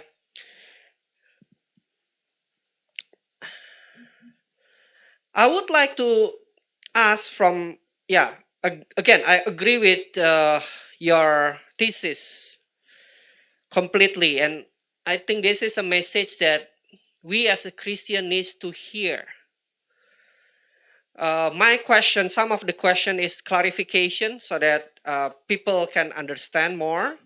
And a few aspects that I think is really also good for everyone to understand. First of all, people when they are thinking about depression, they always or sometimes confuse psychology or psychologists with psychiatrists. Can you explain? Is this some of your research also? Can you explain? Well, it is not part of my thesis, but I do know the difference of a psychologist and a psychiatrist. A psychologist is someone that would not recommend you medication because psychiatrist is someone that studies about the medicine to help also with the lack of 3 chemicals in the brain, as I mentioned, dopamine, norepinephrine, and serotonin. And aside from this, also, I believe usually psychologists are also counselors. Meanwhile, psychiatrists are usually doctors, professional doctors. Okay, thank you for clarifying. So the treatment that you said earlier is CBT and IPT, that is given by psychologists or psychologists, or by those psychologists. psychologists, and perhaps if needed, then they will refer to a psychiatrist. Psychiatrist. Yeah. Okay. Good to clarify. Now the next one is people said actually many people suffer depression with different kind of degree. Of course, you mentioned of 3 or 4 definition of depression already, but let's say, do you agree with that or not? There are some degrees of the depression.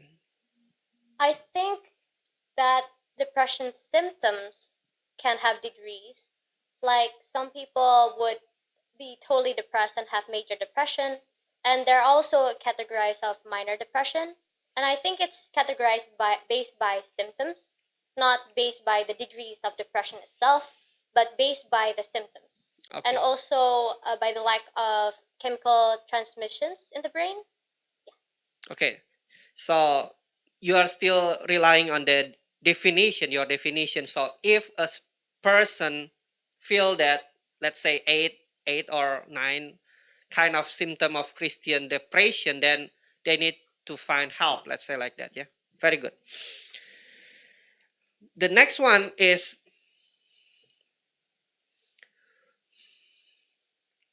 why do you think Christian usually think that faith alone can help them and no need to find any help from other people? I think this misperception happened even back in the 18th century. even the church claims that depression is a moral failing in which faith is supposed to be sufficient enough to eradicate it. However, I think it's also because how people read the Bible and see that your faith can move mountains. That's what Jesus said. Or your faith is enough to heal sickness. And so a lot of people think that faith is sufficient. And I do believe that in some cases, your faith is sufficient enough to heal you. However, God designed many ways for healing, and faith is not the only way to heal, right? this misperception is probably rooted based on the misinterpretation of the Bible. I think that's one of the major causes as well. Okay. And you're mentioning about some of Bible verses in your paper, also in your presentation. But I would like to ask, is there any more explicit concept or Bible verse that can show people who has this misconception? Actually, God says, God asks you to find help, whatever. I can't specifically find a Bible verse. Like, I can't think of one on top of my head right now. But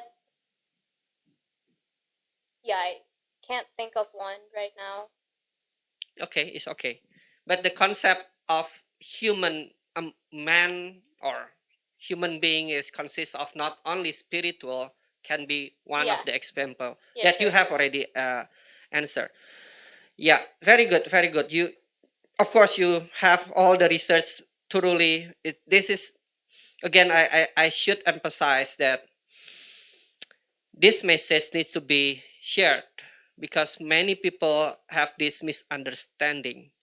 I have already also my personal, not personal, my relative, someone that is close to me, have this kind of depression, and it feel like, how can I help? I ask him or her to pray, but seems to be no instant result. Obviously, we believe that God can use many ways than only prayer, right? Okay, last question. Last question. You mentioned a few Bible character in here in your paper that you didn't mention in your presentation. Have you tried to analyze how they recovered from depression?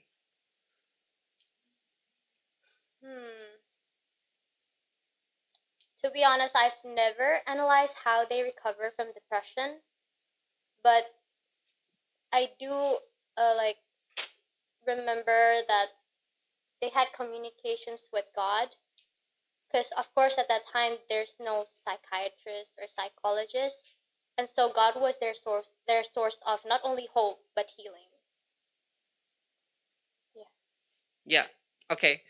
That is good. Also, I understand that perhaps that is beyond of your research, but that could be very interesting if someone find that. Yeah. Okay. I think that's all from me. Again, good presentation, excellent one. You have done a good job on the presentation and the paper. Yeah. Good job. Thank you, Miss Layla. All right, Mr. John? Thanks for the presentation, Sharon. Thank I had a question about genetic causes of depression. How much do you think depression is caused by genetics? How much do you think it's caused by external circumstances or things like that? I did not specifically search for a percentage, but I did stumble upon a research that says that it's less than 5% actually. But I do know that if a woman that is pregnant is experiencing depression, their child is more likely to become depressed. So there is some kind of There's, physiological yeah, inclination there. Okay. You also talked about the importance of physical needs, making sure that those are met. How much do you think people are aware of what those baseline physical needs are, and which ones do you think are the most important? I don't know how much people realize how important it is, but I think the essentials like sleep, food, and then exercise, and also social needs to meet with people and interact, those are the four basic essentials in human life. What about the increase in the amount of depression that's being diagnosed? Do you think that that is a result of people becoming more willing to talk about depression? Do you think it's a cause of maybe changes in definitions? Or do you think that that there's environmental causes that are contributing to the increases in depression that we see in society as a large? May I clarify? You're asking why depression is increasing? Mhm. I think there are many contributing factors, ranging from living conditions or even the demand of society, which can deteriorate people's expectation and self value of themselves. Also, what people go through in general. Because, for example, right now, it's harder to find a job, it's harder to find a house. Stuff like that can cause a person to become depressed. And also, high standard of what a successful life is supposed to look like. That's the hype right now.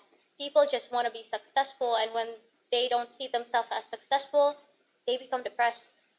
And of course, there are other things, like I said, the physical needs that are not met. For example, overworking, overstudying, and they just neglect themselves. You brought up CBT and IPT as different forms of therapy. Have you tried either one of these types of therapy yourself? And then how do they work in combating depression? Because, if you look at, anti-depression drugs, it's a biological mechanism that's being used. But how would do CBT and IPT affect depression?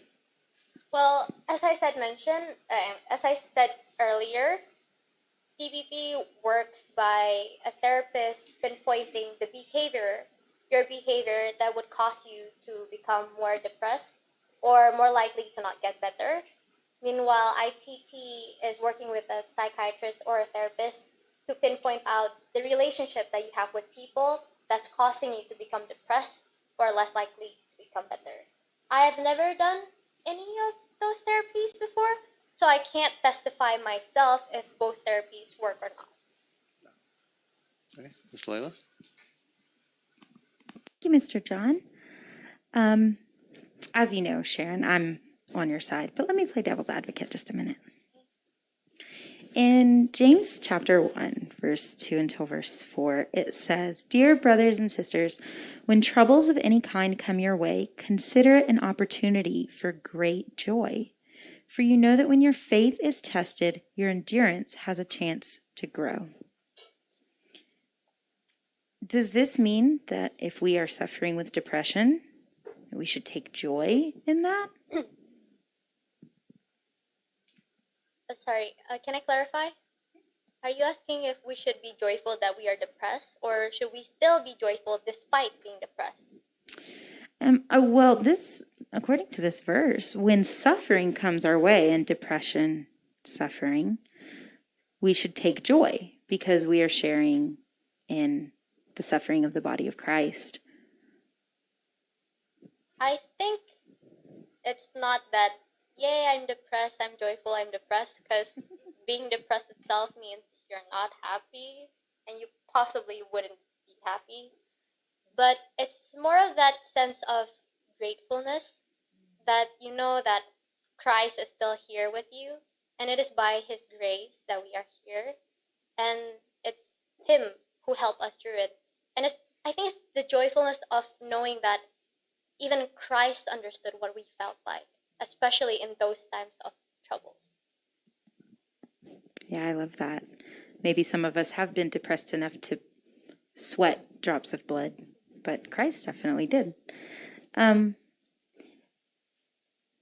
You can answer this with a simple yes or no. Okay. Do you have a personal experience with this issue? Depression. Depression and faith, yes. Clinically, depression. I don't know. It's just a question from your friend. You can just say Uh, yes or no. You don't have to go into detail. Okay, yeah. Okay. Do you have any suggestions based on your research or based on your personal experience on how to overcome this issue? Well, I said in my thesis to first seek professional help and then to make sure your needs are met and also to do Bible reading or prayers. For me personally, I talked a lot about it with my friends and I surrounded myself with people who supported me and helped me get through it and eventually, of course, get professional help. Yeah, so community is very important. Yes. Also, my experience, community is very important. Some depressed people don't want to seek help because they feel uncomfortable opening up to a complete stranger. I've heard this from several friends before. They're like, I'm not going to go just tell all of my crap to some, I'm just going to tell all my stuff to some random stranger. So, how would you convince these people to seek the professional help that they need? Well, I would first ask them what's making them feel uncomfortable. Is it because they feel that the psychiatrist, psychologist, or therapist would talk about their secrets or they would feel judged? Find the root cause of it first that's causing this distrust or this misperception and ruined perspective of therapists or psychologists and start building trust from there. And I can also show the significant results, the benefits that I gained from therapy. Okay. And at what point do we know when stress or sadness turns into depression? When do we know that we have crossed that line? Clinically, by definition, is when a person have moods of depression, loss of interest in activities once enjoyed, change in appetite, increase in purposeless activities, the definition that I mentioned, right? But also, just to be sure, to be fully sure, it's always better to get tested in clinically. Okay. Another question from one of your friends. If a person is faithful, wouldn't he not feel depressed because he wouldn't lose that sense of purpose, that sense of law? Like depression is you feel like you don't have purpose, right? You feel perpetual sadness. So if a person is faithful to God, wouldn't he not feel depression because in God, he has a reason and a purpose for everything? Well, this is a question I already answered in my paper. The human body is made out of three parts: spiritual, like spirit, soul, and body, right? Just because your soul is close to God does not mean that your body can get sick. Just like getting a flu, just because you're close with God doesn't mean you won't get a flu. We're not immune to sickness. And although faith can help reduce the symptoms of depression by holding on to faith, holding on to hope to God, it does not mean that we are immune to it. Really good answer. So if we are in a situation in an environment that causes us to be depressed, maybe a significant loss, like a loss of a job, a loss of a family member, something like that, is it the environment's fault that we're depressed, or is it our fault that we are depressed? I would never say it's your fault you're depressed. There's no such thing as faults when you are experiencing depression, but it's more about causes that influence you to feel a certain way. Because depression is also a way that we express ourselves, right? It is a response to a situation. So it is not by fault, it is by cause and effect, but it's not by fault, consequences. Like, because fault is more about consequences, right? Yeah, it's about fault is more about blaming. Yeah. Yeah. Okay, that's a good answer.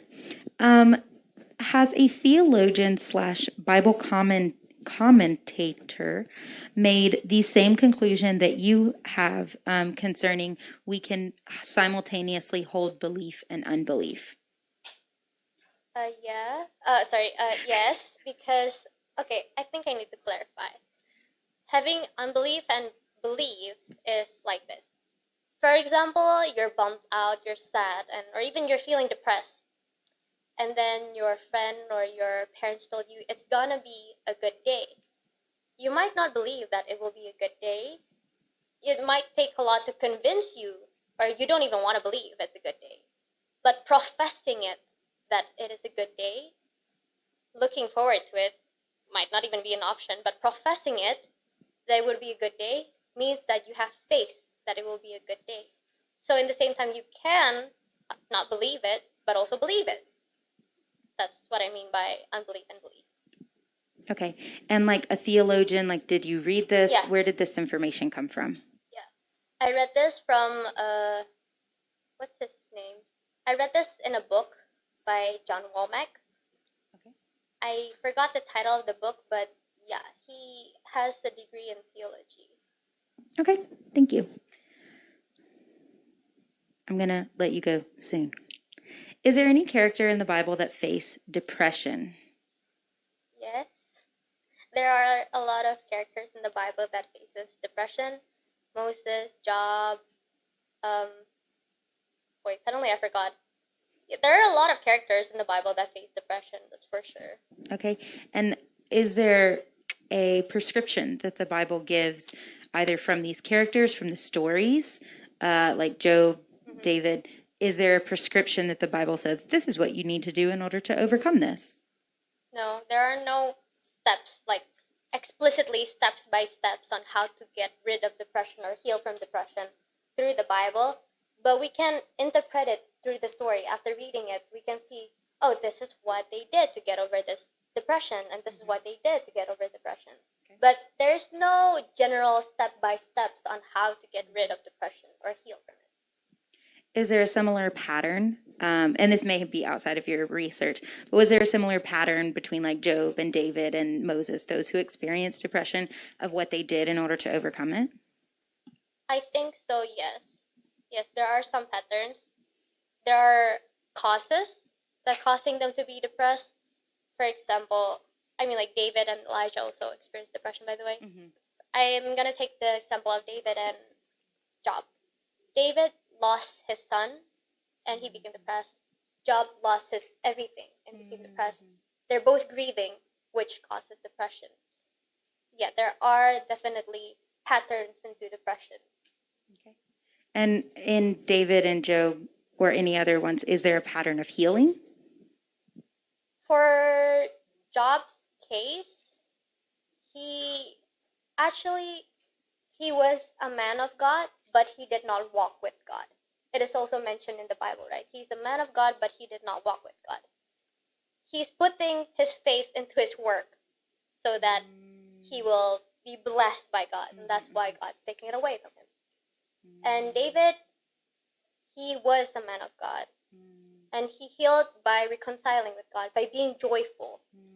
But in Job's case, God gave him back everything he had, not because he was joyful. Wow, so it's almost like the depression is what God was using to teach Job. Yeah. Depression might be a lesson. That's kind of not a fun idea, but still. Thank you so much, Sharon.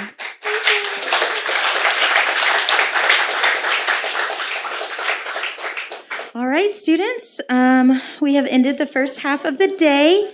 You may come get your phone for lunch period, but you must return it when we begin the next presentation. Be back in this room by 12:15.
Catherine.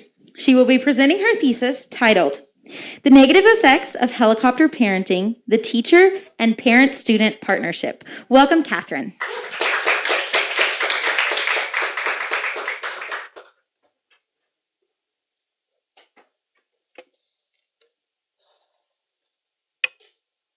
First and foremost, I would like to thank my advisor, Ms. Rain, who is here today.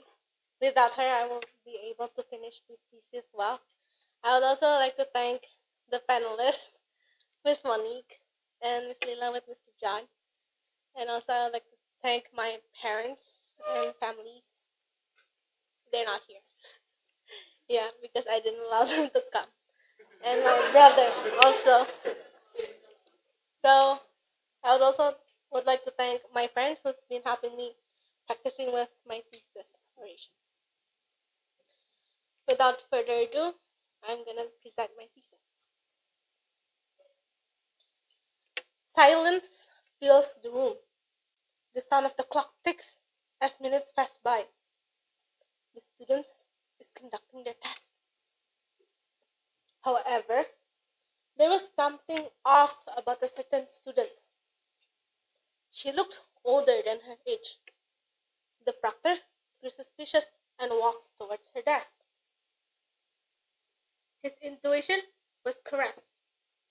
The person sitting at the table was not even a student, but the student's mother, who dressed like her child and took her place in the exam. The reason for this was that the mother was very unconfident in her teen's abilities to do well in the test. Rather than supporting her to study harder, she takes matters into her own hands. Welcome to the world of helicopter parenting, where ridiculous things such as this occur. Due to the negative effects of helicopter parenting, therefore, school must create a parent, student, and teacher partnership that supports the student's growth. Parenting may seem hard, which leads to physical and mental exhaustion. The feeling of responsibility increases when you have a new life to care for. This issue affects everyone, not differentiated by race, nationality, or even place. A student's parent is a student's mother or father, or a person who has legally agreed to take legal responsibilities for the child. The term helicopter parents was first used in 1969 in the book Teenagers and Parents by teens who described their parents' act of hovering over them like a helicopter. Helicopter parenting is a type of over-parenting that would pay close attention to every action the child takes, ensuring that they will become successful. Education has been in the hunting and gathering societies in which children learn through play and exploration. It is a well-known fact that education plays an essential role. It, it, it provides stability in life. Educated people can significantly contribute to their families and communities in various aspects and fields. First, we need to see the mental health of children of helicopter parents. Parental intrusion and control affect the child psychologically and increase the chances of anxiety disorder. Thomas Gard found that parental anxiety was positively associated with seeing the child as vulnerable. This suggests a potential projection of the parent's unconcern onto the child, with the solution being overparenting.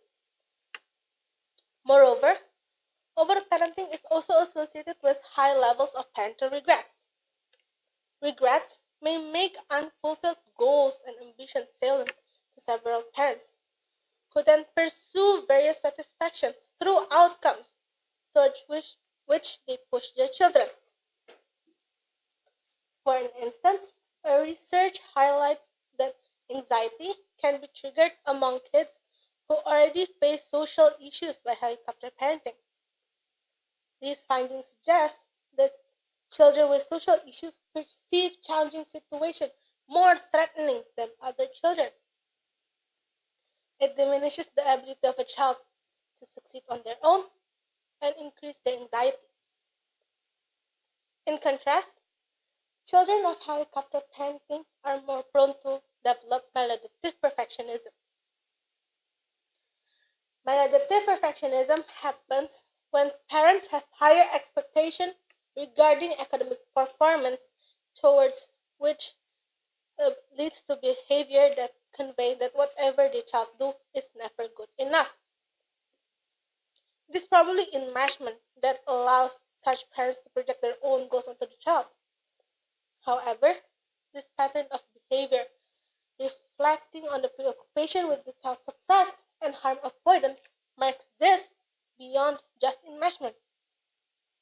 This tendency of getting afraid while still making the mistakes and blaming the self for not being perfect is termed maladaptive perfectionism.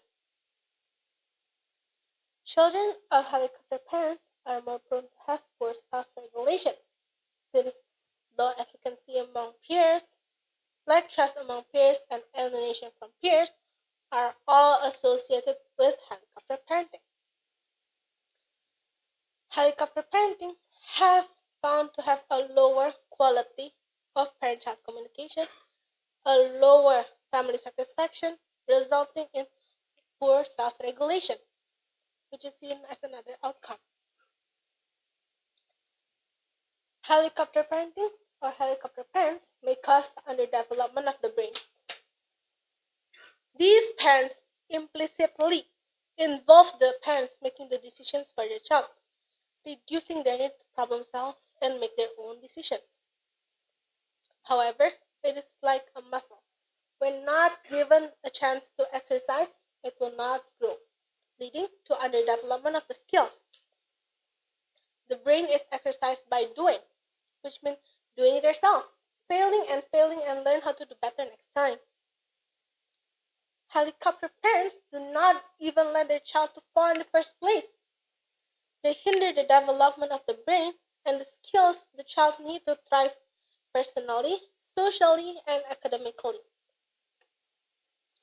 On the other hand, kids raised by an intrusive helicopter parent tend to become more meaner or more hostile with other kids. They act out and insert their dominance to regain control over their lives. They tend to be more irritable or less patient when relating well with peers.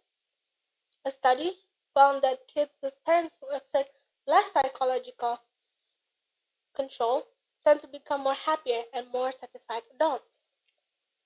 At the extreme, controlling a teenager's life means like they do not know how to control over themselves when the parents are not around anymore. Finally, immature coping skills with low frustration tolerance may result in disadvantage in the workplace. When the parents are always there to prevent the problem at the first sight or clean up the mess, the child can never learn through failure, which is inevitable in everyone's aspects of life. These kids miss out on the opportunity to learn valuable life lessons that contribute to their emotional intelligence. Overprotection makes it nearly impossible for these young adults to develop problem-solving skills and frustration tolerance. Without this essential psychological attribute, the young adults that enter the workforce with a significant disadvantage. You see, helicopter parents do too much for these kids, which result in the kids lacking a healthy work ethic and primary skills. Without this, young adults won't be able to accomplish many of the workforce tasks expected them to do. Parental responsibility in education begins with the formal registration of the child through school. It continues throughout the educational process, which means collaborating with the teachers, the administrators, and the academic authorities. Parents should contact the teacher on issues regarding the child, such as the students' activities, students' needs, and the teaching materials. While they should be informed by the school about the school administration if there's a problem with the school or even the child itself.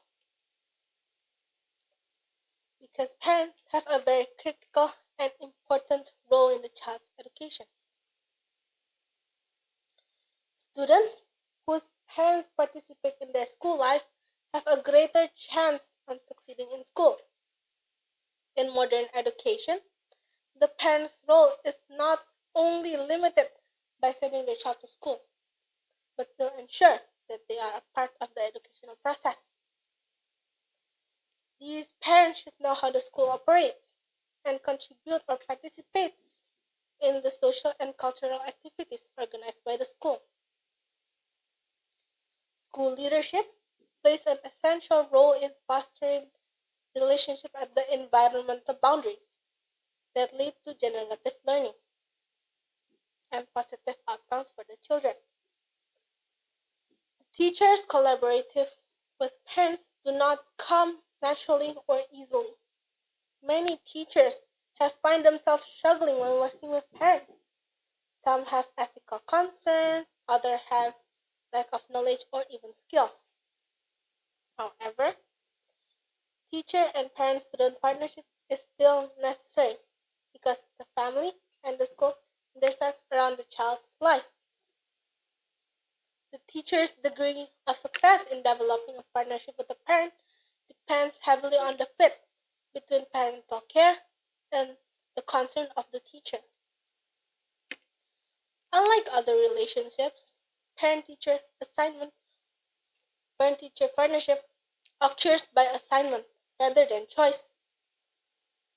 In an effective partnership, both educate each other during a two-way communication in which each point of view enlightens the other. In some cases, homeschooling is a way for helicopter parents to have control. Yet, the concept of helicopter parenting is not restricted to only home education. The decision to home educate or send their child to school depends on the teaching method and the type of parenting the child is more comfortable with. It is unfair to label all homeschooling parents as helicopter parents just because they do not see the world through a universal lens and exercise their time to spend more with their children. The bad news about helicopter parenting was that it works. An article created by the New York Times found that an intrusive parenting style correlates with getting high scores on tests.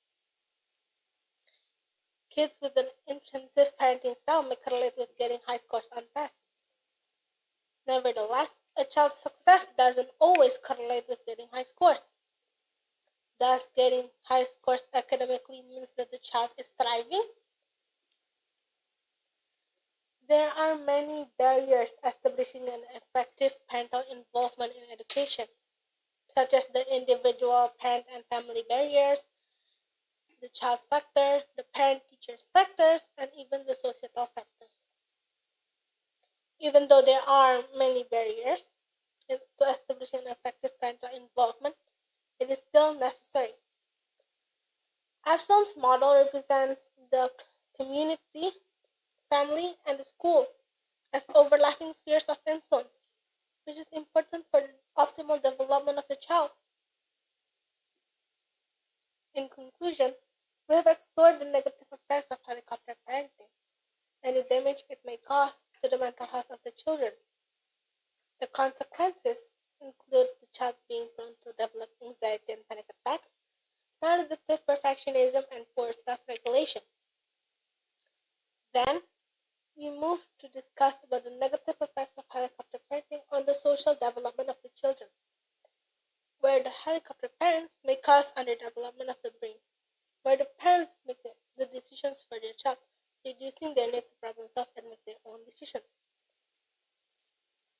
Finally, we ended with the discussion about parent-student teacher partnership and why is it important. helicopter parents have good intentions, which is they want their child to succeed. According to these parents, the child's success was their parenting priority. Going back to the story, the mother who took the daughter's place in the exam ended up ruining the poor daughter's chances. The daughter is not allowed to take the qualifying test for another 5 years, while the mother was charged with fraud.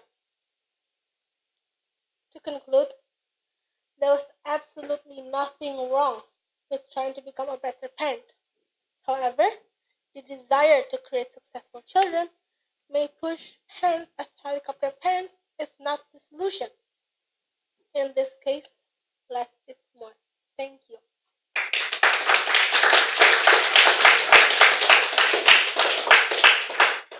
Wow, well done, Catherine. It's been so amazing to see you on this journey through your thesis. You've grown so much. All right, I'm going to give it to Miss Monique. You have 7 to 10 minutes to ask questions. Thank you. Okay, well done, Catherine. Okay, so I'm so proud of you. Like at the end, finally you did it. Okay, you should be proud of yourself. Okay, okay. So Catherine, I would like to quote from your papers. Like you stated, like the collaboration of teacher, student, parent in education is essential for the well-being of the children, the school, the educational system, and the state. Am I correct? Okay. Then, if we are going to think through, yeah, about the partnership, let's say between the parents and school or teacher in particular, is that the answer of the helicopter parents issue? What do you think? Is that the real answer? Actually, there are thank you for your question. Actually, there are many solutions to banish these helicopter parents. However, I think the school and the teachers play also an essential role in helping them to help. Yeah. Okay. Why I ask you that? Because to be honest, like I would like to ask for your exploration, like the parents, if I can say, in the alignment of mathematics, the parents is going to be like the constanta, right?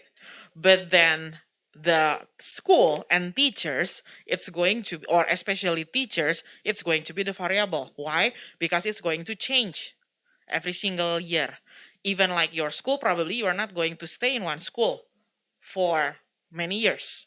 So the helicopter parents is going to be like the issue that stays there in that element. So how effective you think like the collaboration between school and teachers towards the parents or the family regarding on this issue? How effective? Thank you for that question, Ms. Wani.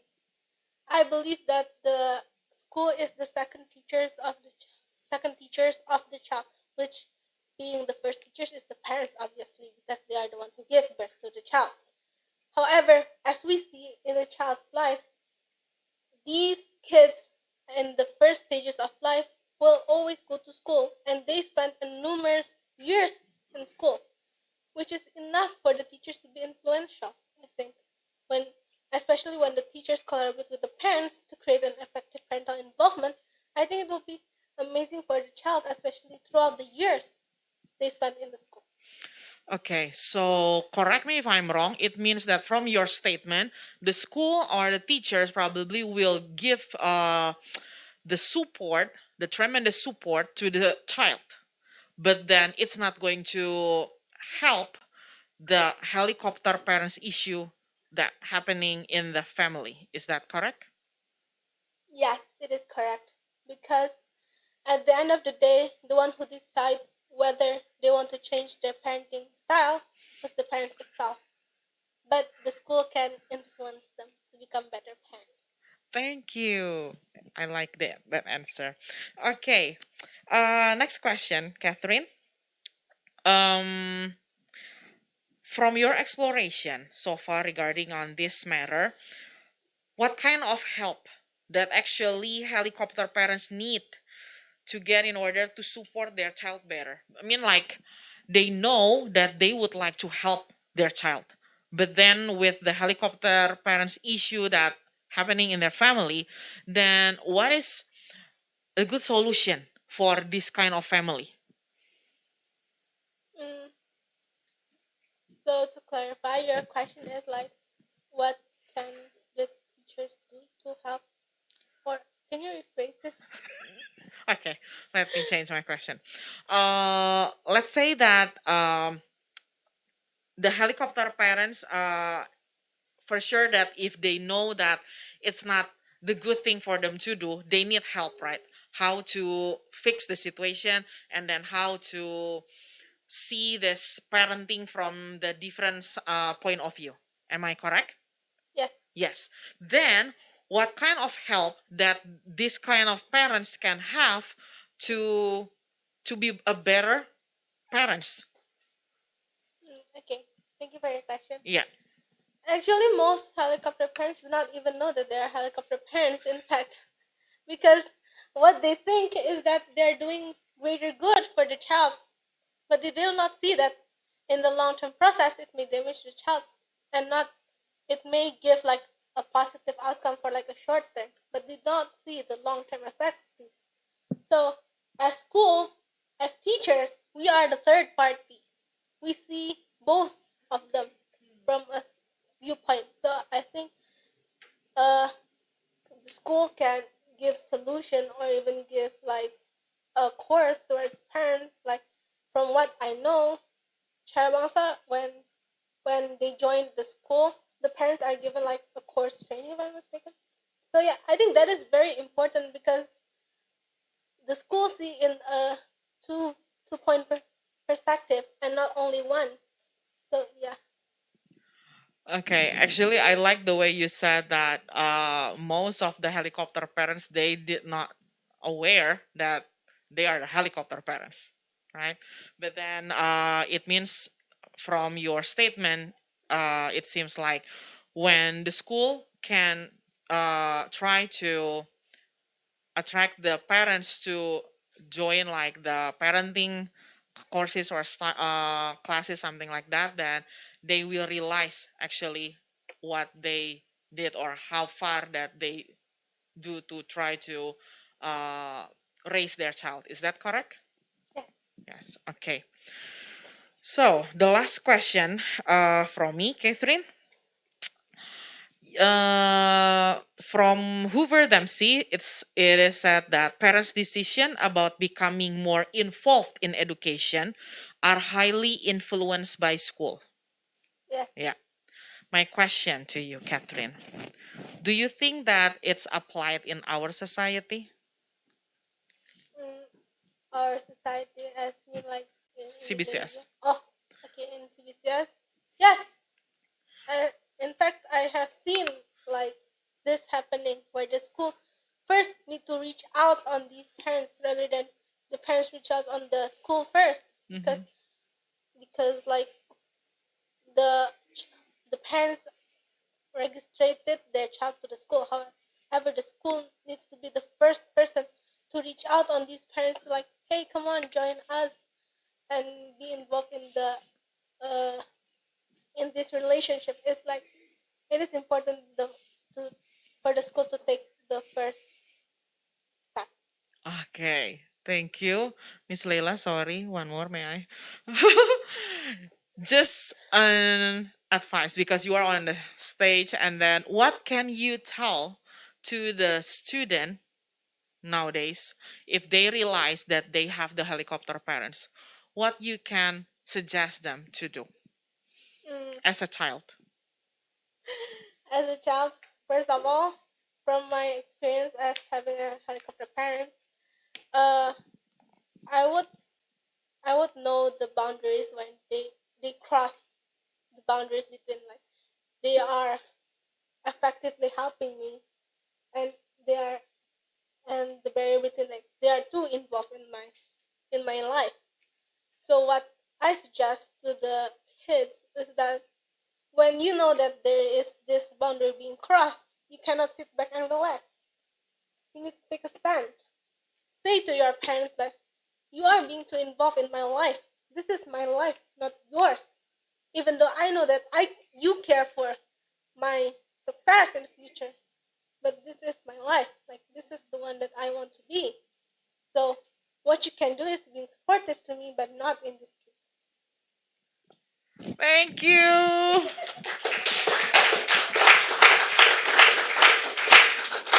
Thank you so much, Catherine. Before I give it over to Mr. John, I just want to add on to Ms. Monique's question. What if, especially in the case of helicopter parents, what if we're scared of our parent? Or we think that might not be the most respectful thing to do, is to speak up and say, hey, I really want your support, but this is my life and I'm old enough to make these decisions. What if we feel scared or uncomfortable doing that? What do you suggest an alternative? Thank you for the question, Ms. Leila. This is why the parent-teacher involvement is very important. Like, if the child is not comfortable with saying that to their parents, they could comfortably say it with their teachers or even their peers. With this, then the organization as the school can help to talk with the parents as being a third party to come to like be a bridge between these two and find a solution on these problem at hand. I really like that answer. Okay, Mr. John, I'll give it to you and then I'll come back for more questions. Okay. So helicopter parenting seems that, at least partially, it's parents that don't want their kids to mess up their lives, right? So they don't want them to fail a big test, or they don't want them to, have a DUI or get caught with drugs or something like that. So the parents are always there to protect them and keep them from making big decisions that are going to be really bad. But it seems like as time goes on, the decisions get bigger and the parents have to be in more and more and more control. So because, when a 13-year-old makes a bad choice and, decides to ride a bicycle with their eyes closed down a hill, the impact is not that bad.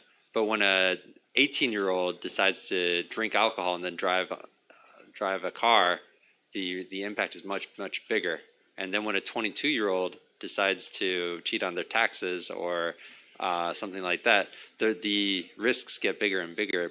So when does the helicopter parenting stop?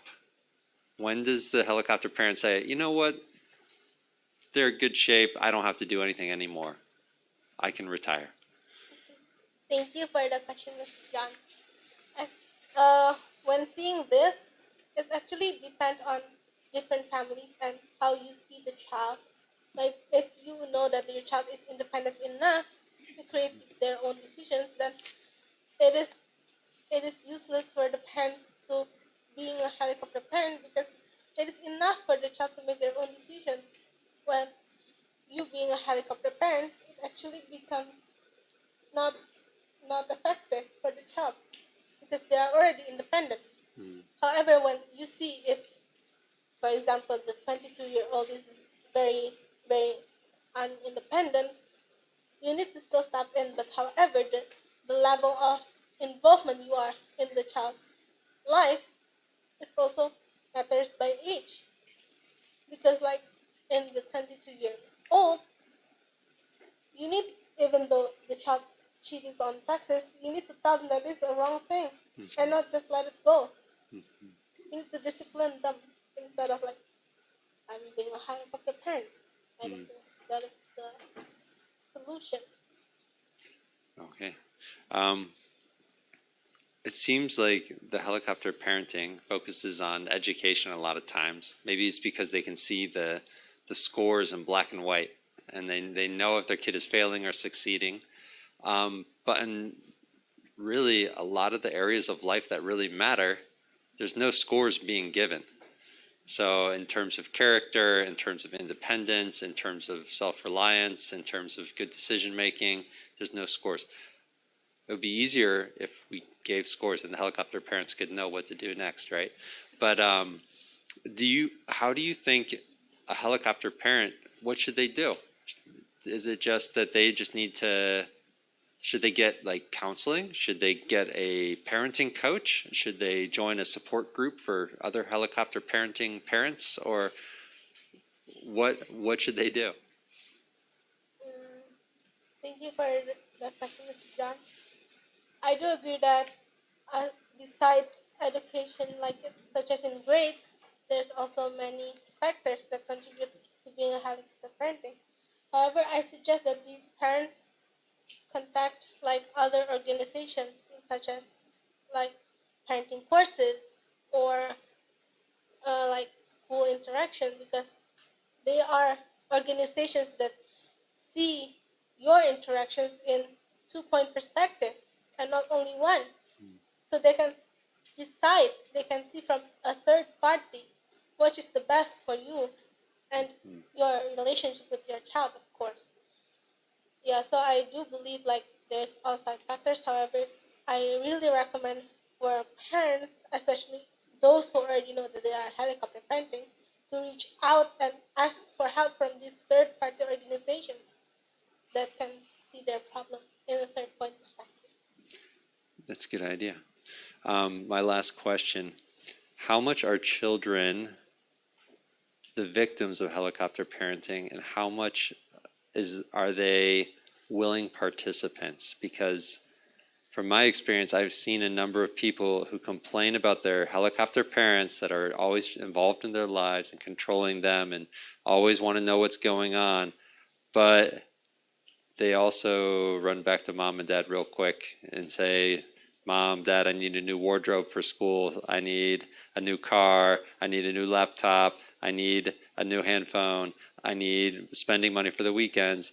And sometimes it seems like it's not like it's just the parents' problem. It's the kids that like the helicopter parenting because mom and dad take care of everything.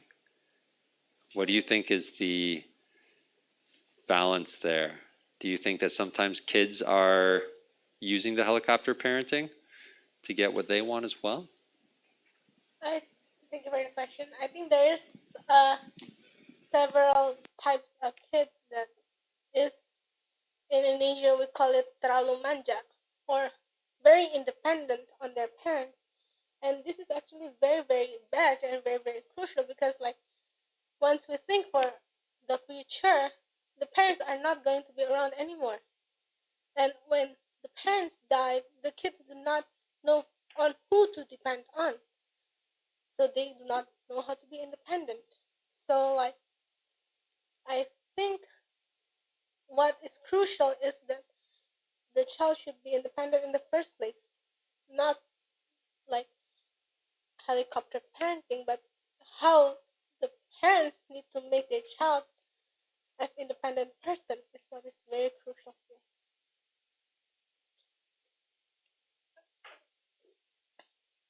Thank you, Mr. John. Within your research, did you find that helicopter parents themselves have a history or a pattern, perhaps, of mental disorders? Because it seems that this helicopter parenting comes from control. A desire to control, a lot of the time stems from anxiety, potentially something in the parent's life that they cannot control, or they were not able to control. So they attempt to control their children. So did you find that these parents have a pattern of something in their background? Thank you for your question. Yes, I think there is a background factor that happened, because if they, when they realize that they miss out on something, they of course do not want their child to miss on the opportunity to learn from their mistakes. However, what I stated in my thesis, most of them is because of parental anxiety and also parental regrets. So this parental anxiety and parental regret, does it stem from a specific event? Does it stem from traumatic childhood experience or anything like that? I think it's from the parents' experience. Yeah. Okay. Do you have statistics on the performance, such as grades or achievements, of children with helicopter parents? I do not have the statistics right now, but when I research about this topic, numerous articles have been found like with the helicopter parents, the child will improve their grades, their academic performance will skyrocket. But yeah, I do not have the statistics right now. So there is research that shows that having a helicopter parent will increase your scores and increase your achievement? Yes, because in the article in my counter argument, the one created by the New York Times has found like helicopter parents or intrusive parenting may correlate with getting high scores on tests. So then do you think maybe the benefits outweigh the cons? Because, I mean, they're getting higher scores. That's a good thing, right? I do agree that getting high scores is a good thing. However, when these parents push their children above and beyond their limit, I think it's a bad thing because they see it in a short point of view. They only see it like, oh, the child is gonna succeed, they're gonna get good college, or they're gonna have better grades. But they do not see the long term effect they have on these kids, where, yeah, it may cause damages for the child and it outweighs the positive effects. Wow, that's such a great answer. Very well done, Catherine. Thank you, Catherine. All right, you guys have a short 7-minute break. Go take your break. You're not getting your phones during this break. Thank you.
By Vincent.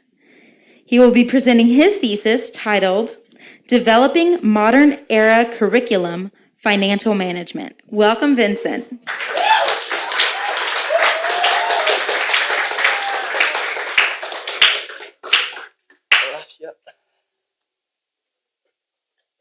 Hi guys.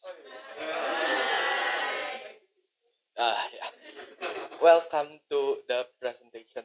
My presentation. Before I will start my thesis, I would like to thank these three panelists for coming, and also specifically Ms. Laila and Mr. John, who have helped me during my thesis. Also, special thanks to my advisor, Mr. Rio, who also helped me a lot during this thesis. So, let's start the presentation. Imagine yourself who just decided to take a retirement and was determined to enjoy the rest of your life without thinking about money. However, a question appeared: how to enjoy the rest of your life without thinking about money, while you have a lot of different responsibilities, such as you need to pay your bills, you need to pay your tax, and you need to pay for your children's tuition fees. But suddenly, you remember a stock account you opened during your 20s after hearing someone's thesis. Knowing this, you call your friend who appears to be a stockbroker and ask about the condition of the stock you invested in. After hearing the result, you were shocked as you gained a 74,000% return on a specific stock you invested. Knowing this, you took all the profits out and decided to pay everything that is needed for the next 6 months. And after doing so, you and your family decide to have a vacation to the beautiful island of Hawaii. Once you arrive in Hawaii, a private driver picks you up from the airport and drives you directly to the beautiful beach of Hawaii. Once you arrive in the beach, you and your family play together in the beach, just enjoying the beautiful view of the beach itself. After feeling tired, you decided to have a dinner in a 3-star Michelin restaurant in the island. After feeling full, you decided to go back to your hotel room and have a rest in your king-sized bed of your presidential suite room. So the question is, what you need to do in order to live a life like this? There are lots of different possibilities, and one of them is to learn how to invest. However, learning to invest is not easy, where first of all, you need to learn private financial management, which is the basics of why people need to invest. And in order to invest, people need both experience and knowledge. Seeing this criteria, teenagers have all it takes in order to master investment. Therefore, the government of Indonesia, specifically the Education and Economic Ministry, should work together and input private financial management study into the curriculum starting from high school. Before explaining the reasons for adding private financial management into the curriculum, one should understand its background and context. What is private financial management? Private financial management is the practice of solving or enhancing financial situations. Understanding this, the government could know what to teach the students in order to reach the goals, which is increasing our wealth and also solving financial problems. However, there are several questions that will appear, where the first one is, what should be taught to the students? And the second one is, why should they even put it into the curriculum? And the last one is, what type of investment does the student needs to choose? Where first of all, the school needs to teach the knowledge of investing, savings, rates, and lastly, deeper on inflation. Before digging deeper, it will be best to know the history of private financial management. Private financial management is a real job where a person is handling our personal money, usually provided by banks or private institutions. Their job is to handle the money given to them by either saving or investing the money given to them so that the money will grow as time goes. Nowadays, private financial institutions are fee-based, where they are charging us a certain percentage of the assets given to them. Therefore, it is a great idea that private financial management should be taught to high school students, as they could get that critical knowledge that would be beneficial for them in the future. Students in the age of 16 to 19 is considered the best age to teach private financial management, as it is important to start as early as possible, as it will benefit them in the long run. However, there is a concern regarding to this issue, which is what type of investment should these students choose? There are a lot of different options, such as the stock market, the cryptocurrencies. You can choose options, bonds, or even real estates. However, these students need to choose the stock market as their main investment, as it is more relatable to them, as they do not need a lot of money in order to invest into the stock market. Investing in stock itself means to buy a share of a company when one hopes for the value to grow as time goes on. Another way of gaining profit in the stock market is by having dividends, which in simple words means a reward from the company for buying their stocks. An important aspect to note is that investing helps people from inflation, where stocks have a higher return compared to the yearly inflation rate, making stocks able to outrun the inflation rate. Another reason is that students in this age were considered mentally ready and stable, as an investor needs to be mentally ready in order to invest. Despite the benefits of investing, people do not really do investing in the stock market, especially here in Indonesia. Although the number of investors has increased significantly during 2021 after being compared to the data from 2016, it is still considered a small number of investors due to the fact that Indonesia was ranked fourth in the world's population. Investing seems to be a thing that everyone knows is beneficial to their lives, but never really do it, especially here in Indonesia. Only approximately 1% of the total population here in Indonesia do investing, despite a campaign from the government called the Yuk Nabung Saham, which literally means let's start investing in stocks. Also the hiring of several social media influencers to increase the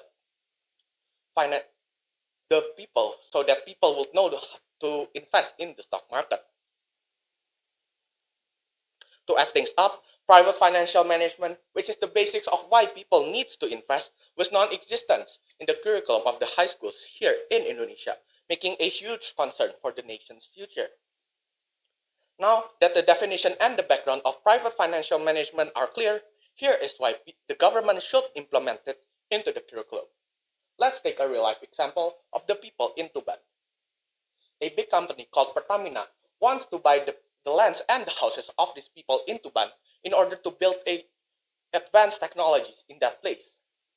These Tuban villagers, however, do not have the ability to manage their money well, as they would buy not only one car, even up to 3 cars, where knowing the fact that almost all the people there did not know how to drive a car. So what can we do to have a skill to manage your money wisely in order for cases like these people in Tuban to not happen again? The answer is inserting private financial management into the curriculum instead of math, which only gives a burden to students. Math is not as important nowadays due to the advancement of technologies such as calculators and the internet. Techniques of calculations, statistics, and graphing are not really needed in our real life. Instead of math, private financial management should be taught, as there are several benefits of it, such as it will increase our money, it will also protect our wealth, and it also will smooth our consumptions. If all teenagers know how to manage their money properly and efficiently, the country will be wealthier, where there will be no similar situations like the people in Tuban. Private financial management as a subject would much more benefit these teenagers in their real lives in solving problems related to money. No one is teaching these teenagers how to save money properly, or where to invest, or even how to take loans. Instead, they were teaching the students how to find the value of X and graph it on a piece of math paper. Nevertheless, teenagers possesses a treasure that no other adults have, and it could not be bought, which is time.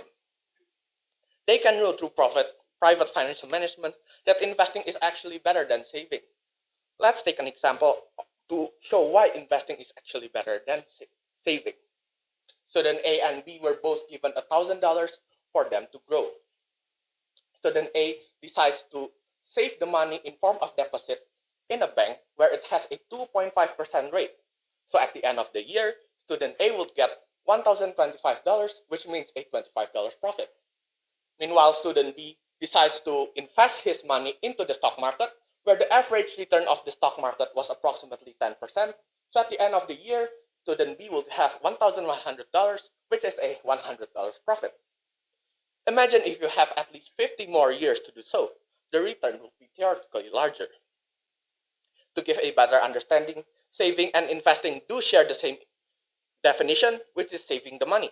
However, the way it works and its goals are different, where saving money is more related to deposits and rates, and it usually has no volatility. Meanwhile, investment was more related to the stock market and cryptocurrency and many other things, which usually have a more higher rate of volatility, and it was typically more of a long-term retirement plan. However, there is one main difference between these both, which is inflation, whereas as said before, investing is actually outrunning the inflation rate. Sadly, there is a small number of investors here in Indonesia, and the government should teach the students in order to have a high-value human resources, starting from the basics, which is personal financial literacy. Financial literacy helps teenagers to have superior financial management by teaching the basics of budgeting, saving, investing, and everything else related to money. These valuable skills are nowhere to be found in the curriculums located here in Indonesia. After understanding this, there is no other reasons to not start investing. And in addition to this, the advancement of technologies have made it easier for the students to invest in the stock market. After starting investing, no one will directly hit a jackpot and become a billionaire in a count of days. Everything needs practice and time to master, and everyone will face some problem during investing, starting from losing our money, getting trapped, or reacting emotionally to the situation right now. And there are lots of other challenges that are ahead of these early investors. Here is where investment discipline comes into place. Investing is actually the same like building an ideal body, where you need to have a exercise and have some diet, and you need to do that in a consistent basis. So there are several important points of investment disciplines, such as having a long-term investment philosophy, form a asset allocation based on this philosophy, maintain this portfolio through all market conditions, and last but not least, don't change the asset allocation due to recent market activity. Being disciplined gives both real life and investing benefits, where in investing people will be more patient as they have a long-term plan, while in real life you will be more diligent as all of this discipline will be your habit. Using the time advantage given to them, teenagers should start to practice their skills, as there is no better way of learning than experiencing itself. Practicing it directly does not only help you to memorize your knowledge, but also a place to study more and improve textbook strategies. Mistakes are normal. It is a part of learning. One should not be depressed about doing a mistake, since once you know your mistakes, trying to not do that again and again would be your main priority. And after succeeding to do so, you will be able to master the market. Finally, financial freedom is coming in to fit in the last missing puzzle on being prepared financially in the future.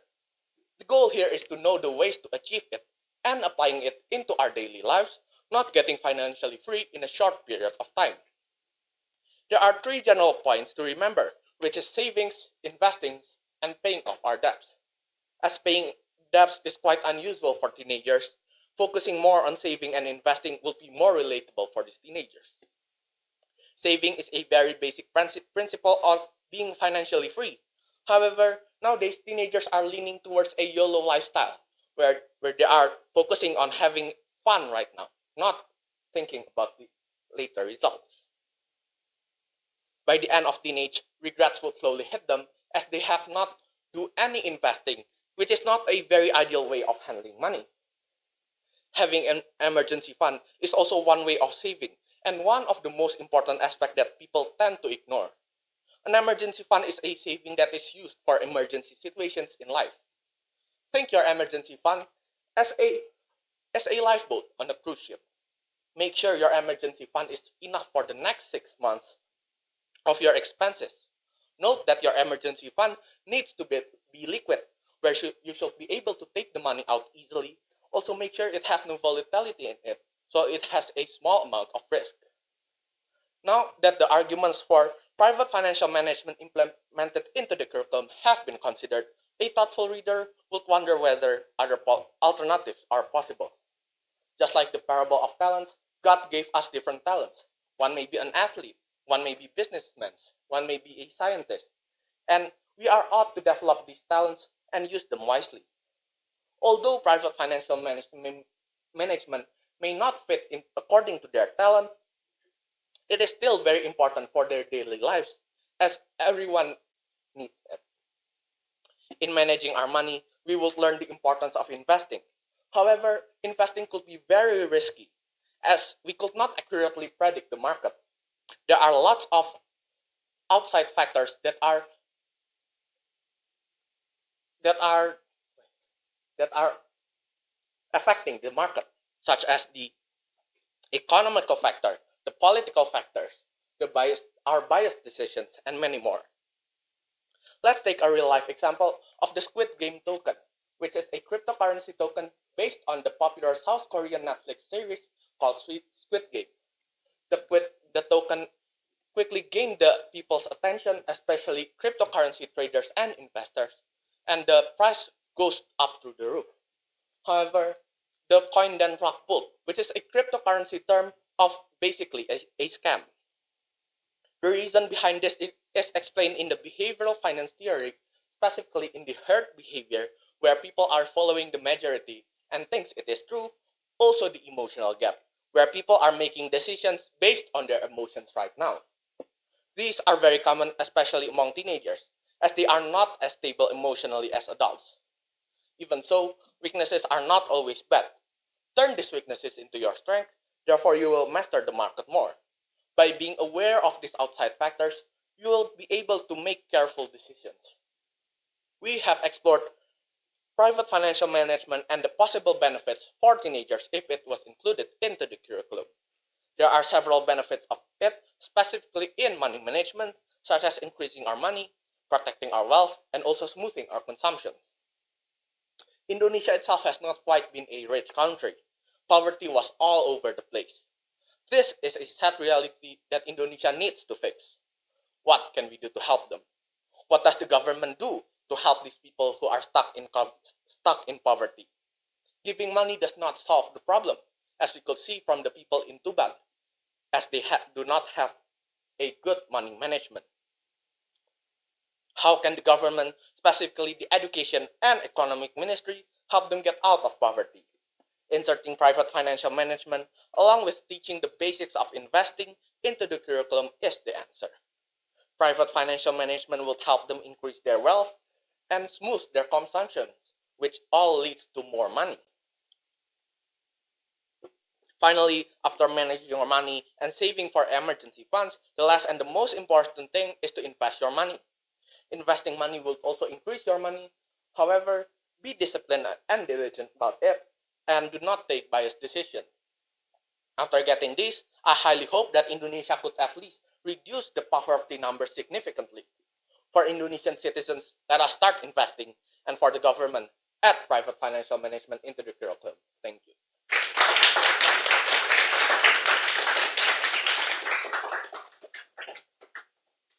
Wow, I'm absolutely blown away. I'm so proud of you, Vincent.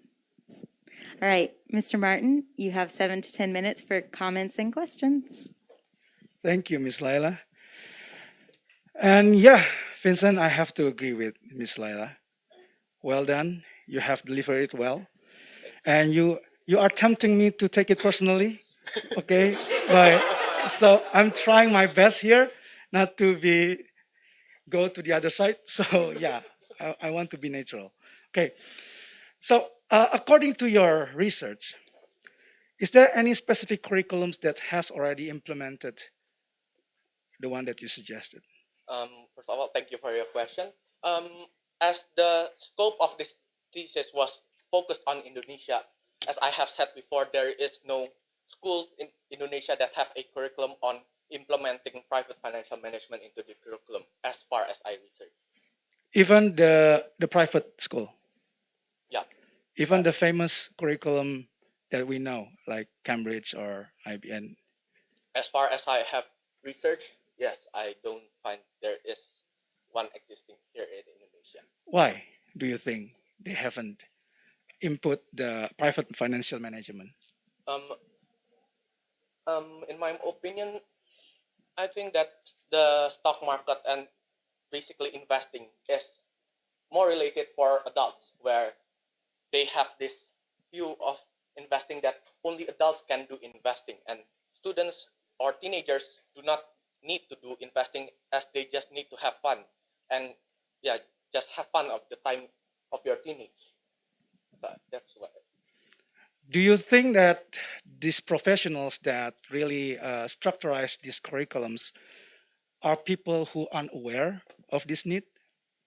Of course, they are aware of the importance of investing. However, nowadays, as I said, investing has been easier for them, and back the curriculum may be updated, but the basics of it was back then, where investment is actually not as easy as nowadays, where nowadays you only need to open your phone and open an app and start investing there. So I think that's Okay, let me ask you: do you have a picture about how a school decide or form a curriculum that will be established to that school? Do you know how it is decided? um, first of all, since there is no example of this in the schools of Indonesia, so it is on my personal opinion that schools need to. In my thesis, I said that instead of math, personal financial management should be taught, but actually, maybe reducing the number of periods, for instance, the periods of math, and adding the like a new subject of private financial management. Oh, no, I'm sorry. Maybe I rephrase that. Do you know how, or maybe for example, our school, when we try to decide what curriculum that we want to use to the school, do you know what is the decision, not motivation? I cannot find the words. So yeah, how do we decide what inputs that we need to decide? To clarify, is that what should be taught in the subject, or No, why does a school decide that we use this curriculum for our school? oh, of course, the importance of investing, which is now more shown No, because in general, curriculum in general. uh, For now, for example, why we choose a classical curriculum, okay, and then while the others use like IB. Do you know? Do you really know? Do you know why they choose that? What is the motivation? What is the reason that they choose that? also to clarify, is it like why CBCS chooses the classical Yeah, curriculum? yeah. Of course, it depends on each schools, where each schools has different vision and mission. Vision and mission, good, and student outcome, right? Yeah. Okay, so now, if for example, if we try to okay, this is good. So let's add this private financial management. What do you suggest? How do we put it into this school schedules and so on? So what is your proportion? Of course, as I said before, maybe reducing the periods format and adding it into the study, and teaching the students how to the importance of investing, also everything that comes to how to manage our money properly. Do you think 1 year or one semester uh, is quite enough to introduce this, or is just too long or too short? What do you suggest? Well, in my personal opinion, as I said in my thesis statement, it should be put in the mandatory curriculum starting from high school, meaning from SMA, from 10th grade. And as one, I don't think that 1 year is enough to teach this, as there is a lot of things that needs to be covered, not only investing in the stock market, also you need to learn how to manage your money, also the emergency fund and things that There's a lot. Are you sure? Have you attended one seminar about financial management? about. About like 2 hours? How many it can cover? Have you attended one? I I have attended a an investing seminar that they teach how to do the fundament, how to analyze fundamentals or technically things like that. And I don't think they are able to to teach to tell them the whole thing, as the whole thing does not only needs to be the teacher that is teaching to the students, also that it needs the experience for the students. For example, the students needs to try investing in the market, as for Indonesia, if I'm not mistaken, to invest in the stock market you need to be above 18. but there is a thing that called paper trading or demo accounts where students could use that, not using a real money, but they use like a virtual money, and they could not lose any money from there. Okay, now, do you, according to your predictions, all of your friends here, will they use car in the future? Um, Most of them. So why don't you suggest that our school also introduce about machinery, car machine, how we deal with the combustion and all of it, and all the technical things. Why do Well, you think we just don't input that into our curriculum also? well, it does not really, if we it does not really affect whether if we know like combustions, things like stuff you said in the future. Whereas in investing, if you know it, you will be more financially prepared in the future. And what do you think about people who don't interest to invest the stock? Do you think that it's fair for them to really spend their time and also practice like the math thing, to practice how to deal with stock markets, what kind of stocks that we need to choose? But I don't have any intention to I want to buy, for example, gold for that investment. So what do you think? Investment here, I said that I menghancurkan, I don't know what that, I forgot what's that in English. Suggest. Yeah, suggest that suggest that the students to invest in the stock market. However, investing is really broad. As I said, there is, you can invest in gold, forex, and even bonds, options, or later on when you will be in an adult, you would like to invest in real estate and many stuff like that. It's different per person, but I would like to suggest the stock market as it is relatable and it is easy for them to start investing. Are you familiar with color token? Color token? Yes. Color No. coin Is it, before BTC? is it like a form of cryptocurrency? Yeah. Unfortunately, no, I'm not. So it's popular like 4 years ago. And do you think that when we try to spend our times there to learn a lot about that, and then today it's just gone? We're talking now about NFT, non-fungible token. So will it be like the students just, why should we learn this like past 4 years? It's just useless now. That is why I am suggesting that these students needs to invest in the stock market, as the stock market is, there is a real company that is there. So there is no like trends, stuff like that. For cryptocurrencies, there are lots of trends such as NFT, Internet 3.0, and things like that. And about the stock market, you said that there are many people who, I mean, about stock market, the best one who play with this is the one that know how to forecast. Sorry? Forecast, Oh, yeah. forecasting, right? And forecasting use math, okay? so so it's more like application. So my point is this, Vincent. Why we choose our curriculum, it depends on the student outcome, right? So what is our output? And then we just track back. Okay, what is the basic skills that they need to get to be equipped? So because in this world they are so complex, there are so many things. If we try to deal with all of the specific things, there's a lot to be learned. So that's why you learn. This is my perspective. Why I agree with you that we need to introduce this. But if I am in the curriculum team, it's very challenging for me to put that. It's not that easy. We have to decide what kind of material per day that we need to deliver, what kind of assessment, what kind of project.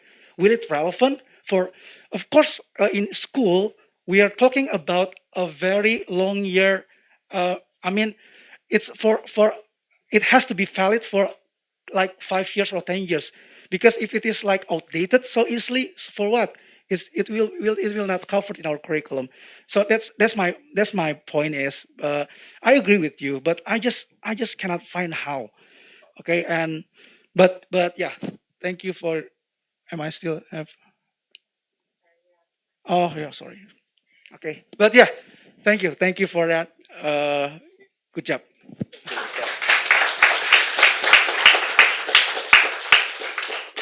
Thank you so much, Mr. Martin. All right, Mr. John. We have a collective 8 minutes. Okay. This is one of the best discussions and debates after a presentation that we've had yet. So it's very interesting to see the interaction. It's very good. I had a question.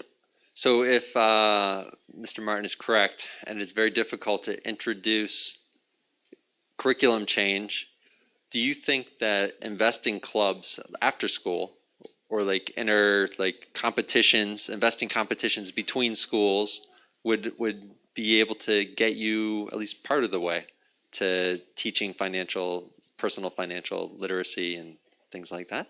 Okay, thank you for the question. Um, I do believe that investing clubs have existed. Maybe not here in Indonesia. Maybe it's outside of Indonesia, where maybe in colleges there are clubs of people who are gathering and talks about investing. And I do think that even maybe if we could not input this into the curriculum, maybe just as you said, maybe for extra,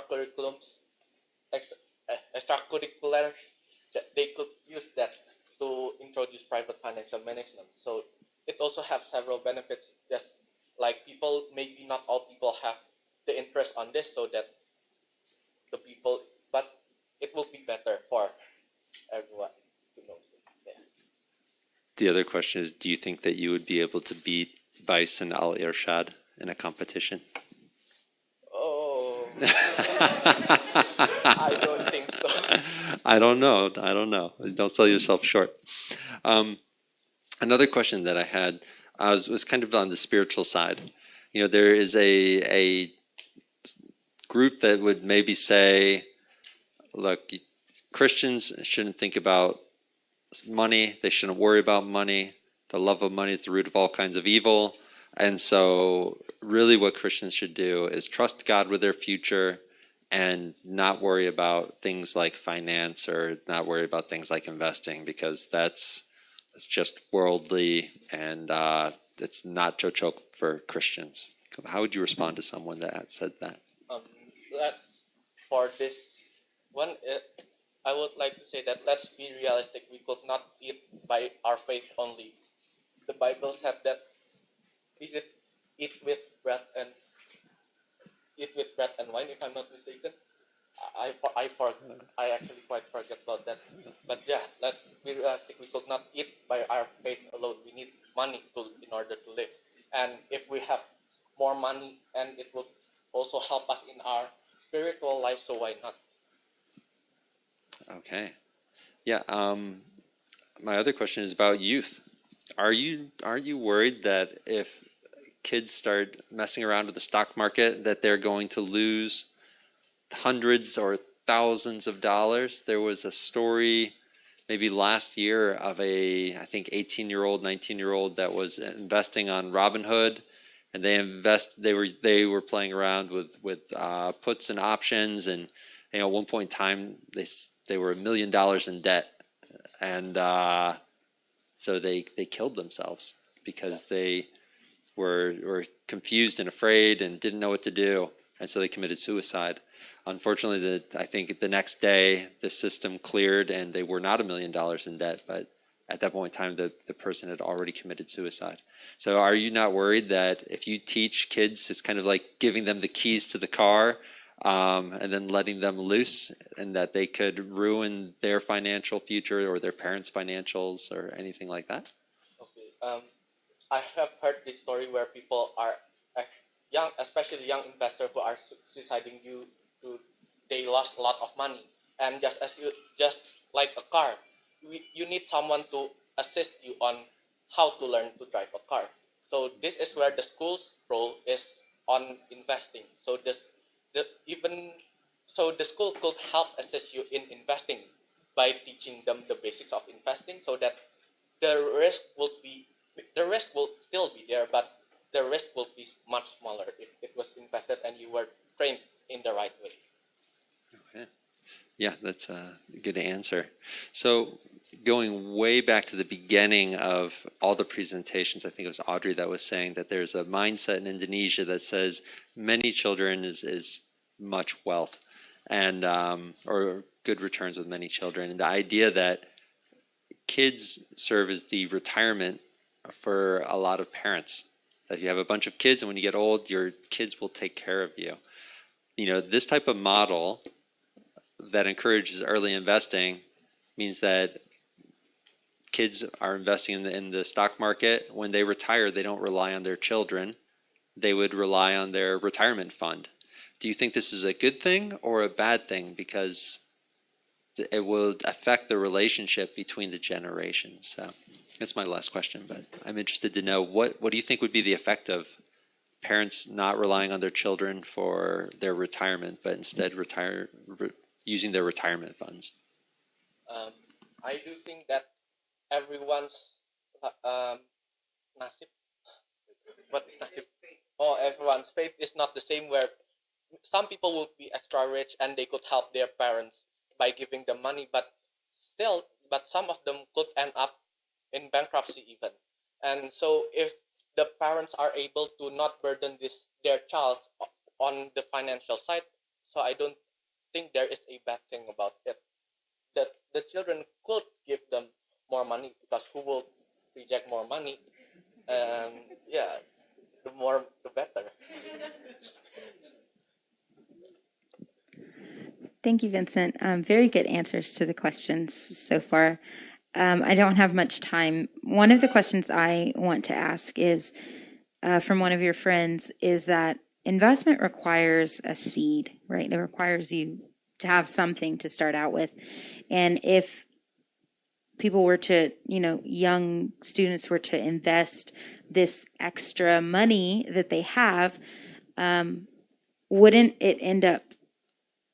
this financial curriculum, if it were implemented in schools, wouldn't it simply drive a bigger gap between the upper class and the lower class? Because the upper class would have this extra income to just invest, whereas the lower class might not have that. Well,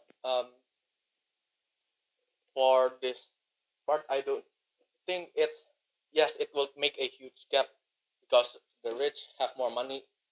However, if the poor ones have the mindset to be rich, then they could be rich, and it is not the fault of teaching investing. If they have the mindset and have the will to be rich, the world now, there's a lot of way to gain money. So I think that I don't know if that answers. Okay, it sort of answers my question. My next question is, you talked about the Squid Games. Yeah. And how people invested a bunch into it. So I'm around teenagers a lot, and they like to change their mind, even when it comes to a thesis project. They really love to change their mind. And you also talked about the emotional, there's this emotional side, right? We act on our emotions, and teenagers, high schoolers, do not yet have myelin sheaths on the nerves in their brains, which means that you cannot make decisions as quickly and as accurately as someone who has a fully formed brain.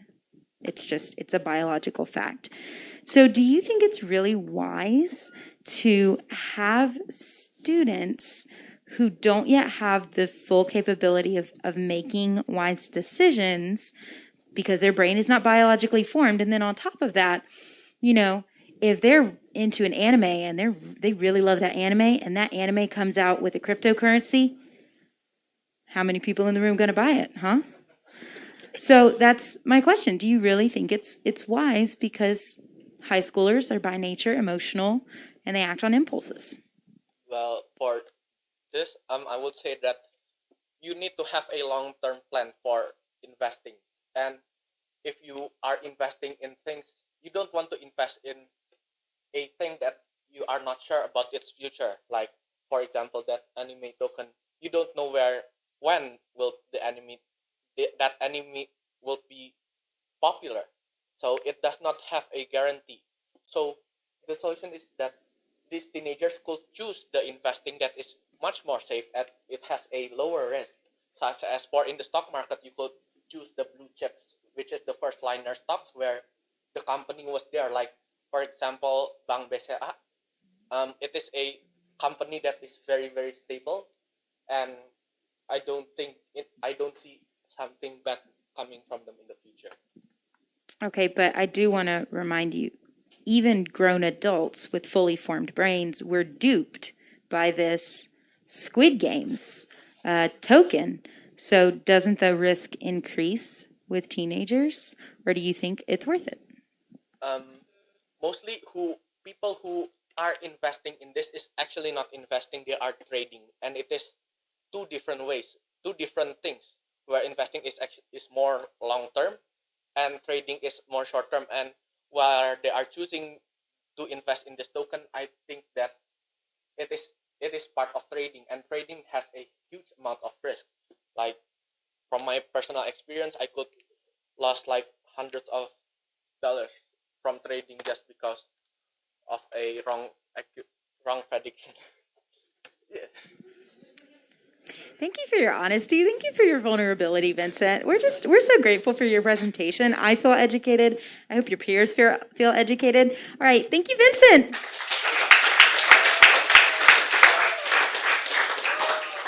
We have one more presentation today. It's going to start 5 minutes late. So at 1:05, you can go to the restroom. You can go, but you're not getting your phones during this break either.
Y'all give it up for Jessica, who will be presenting her thesis titled Anti-Love Elixir, A Witch's Secret on Exorcising the Demons of Love.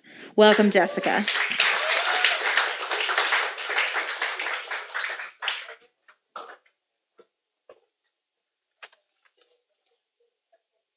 First of all, I would like to thank you for the panelists for being here. Thank you, Mr. Martin, for being the guest panelist. And thank you, Ms. Laila and Mr. John, for helping me through my thesis, as well as my thesis advisor, Mr. Anthony, who make this thesis possible. I also want to thank my friends who support me and give me advice through this thesis. And lastly, I also want to thank the audience for joining this discussion with me. Now, let's begin. It was a usual day for me, waking up at 6 a.m., washing myself up, and taking the bus to school. Yeah, I'm a high schooler, just like you. Every weekday during the day, I would spend my time hearing lectures. Well, every once in a while I kept looking at the clock, wishing 1 minute would be 30 seconds. And at evening, I would spend my time doing homework and studying.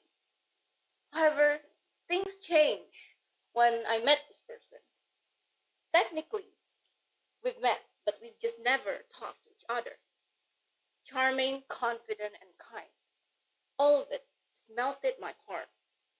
All I know, I started to feel butterflies in my stomach, started to feel jittery and nervous around this person. All I wanted is to know more about this person. A tragedy. My life has been turned upside down since that moment. Because everything with this is about a girl. In one moment, we could experience an ever increasing pain. What if my emotions could be suppressed so that logic could come into play before tragedy happens? What if there are tools to help prevent the worst from happening? This is where anti-love drugs should be allowed to be utilized for people with emotional problems, especially in the area of love and sex drive, to the extent where it should be clinically proven first and limited to the public to prevent misuse. Throughout the traditional era, religion had been used to explain occurrences of mental illnesses, equating emotional pain as something which needed to be dealt with spiritual methods. Religion itself became the end of these views on medicine. In the modern era, people began to see emotional pain as solely caused by something physical, which could be dealt with science, with explanations such as chemical imbalances in the brain. Progressionalization took place, bringing out the postmodern era, where people began to realize that science isn't enough to solve their problems or questions they have. Thus, people's perspective slowly changed to see that emotional pain isn't enough to be dealt with physically, but also requires a spiritual method. Biologically, some people have higher libido levels, and some might have the tendency to interact more with others, while some other group of people experience the opposite effect. This is where anti-love drugs come into the picture to manage those uncontrollable desires or reactions. Anti-love drugs themselves are defined as psychosuppressants used therapeutically to prevent the emotions related to love. However, what is love? In the scientific realm, love divides into three categories: lust, attraction, and attachment. Lust identifies as the sexual gratification or instinctive desire to reproduce. Attachment refers to the pathways controlling the reward behavior, causing the sense of exhilaration and all consuming feelings in romantic relationships. And attachment refers to the predominant factor in long term relationships, which appears in friendship and parent child bonds. Meanwhile, the biblical definition of love offers us with four levels of love. The first and lowest level of love is philia, meaning a friend. Second is eros, referring to the romantic sexual love and arousal between two people.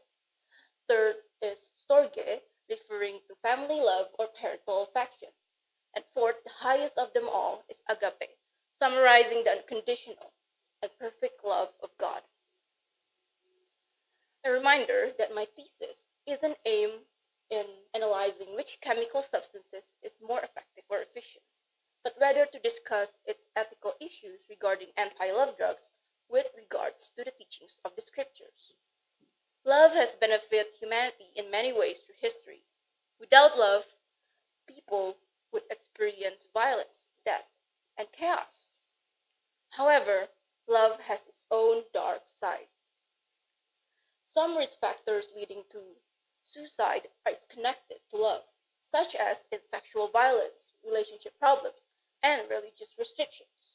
One of the most common solutions you might have already thought of is going to see a psychologist to undergo therapy sessions. But before discussing this even further, let's try to understand love even better. For believers, love is best understood in three essences beyond physical boundaries. Love, of course, firstly identifies as an emotion or a feeling, an involuntary physical and chemical reaction in the body. Who hasn't heard the term of love at first sight, where you lose your appetites and have difficulties sleeping? People would feel these feelings of arousal due to the change of sex hormones indicating lust. Others would have the energized feeling of giddiness and enthusiasm during attraction, courtesy of the work of dopamine. The Song of Solomon seemed to depict these occurrences of love as "you have stolen my heart with one glance of your eyes," indicating the presence of eros in the Bible.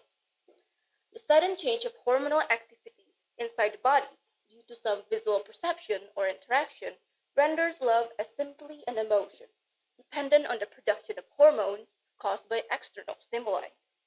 But love's more than this.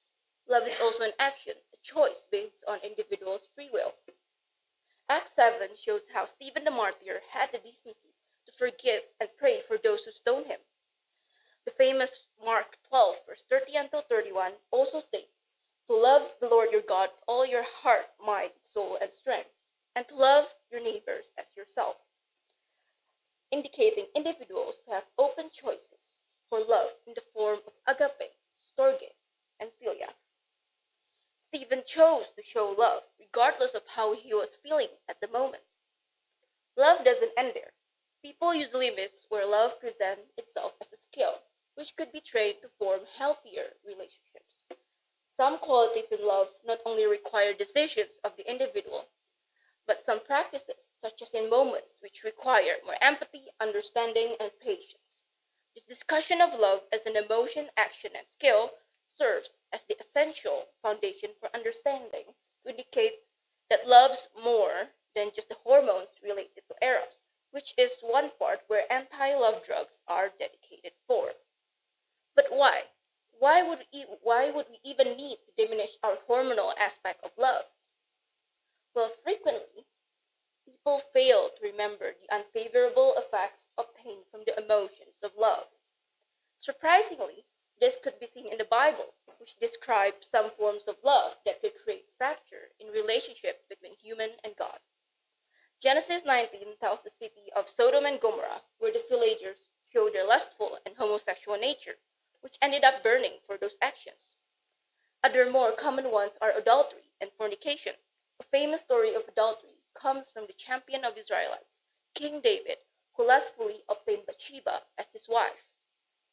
The fall causes no one, not even the world, to be saved from the distortions or sinful nature, including everyone's ability to love someone.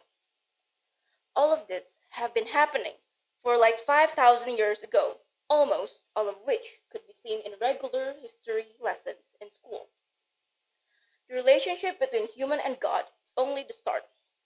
The negativity of love extends to affect individuals' relationship with others near them, creating unconducive social interactions.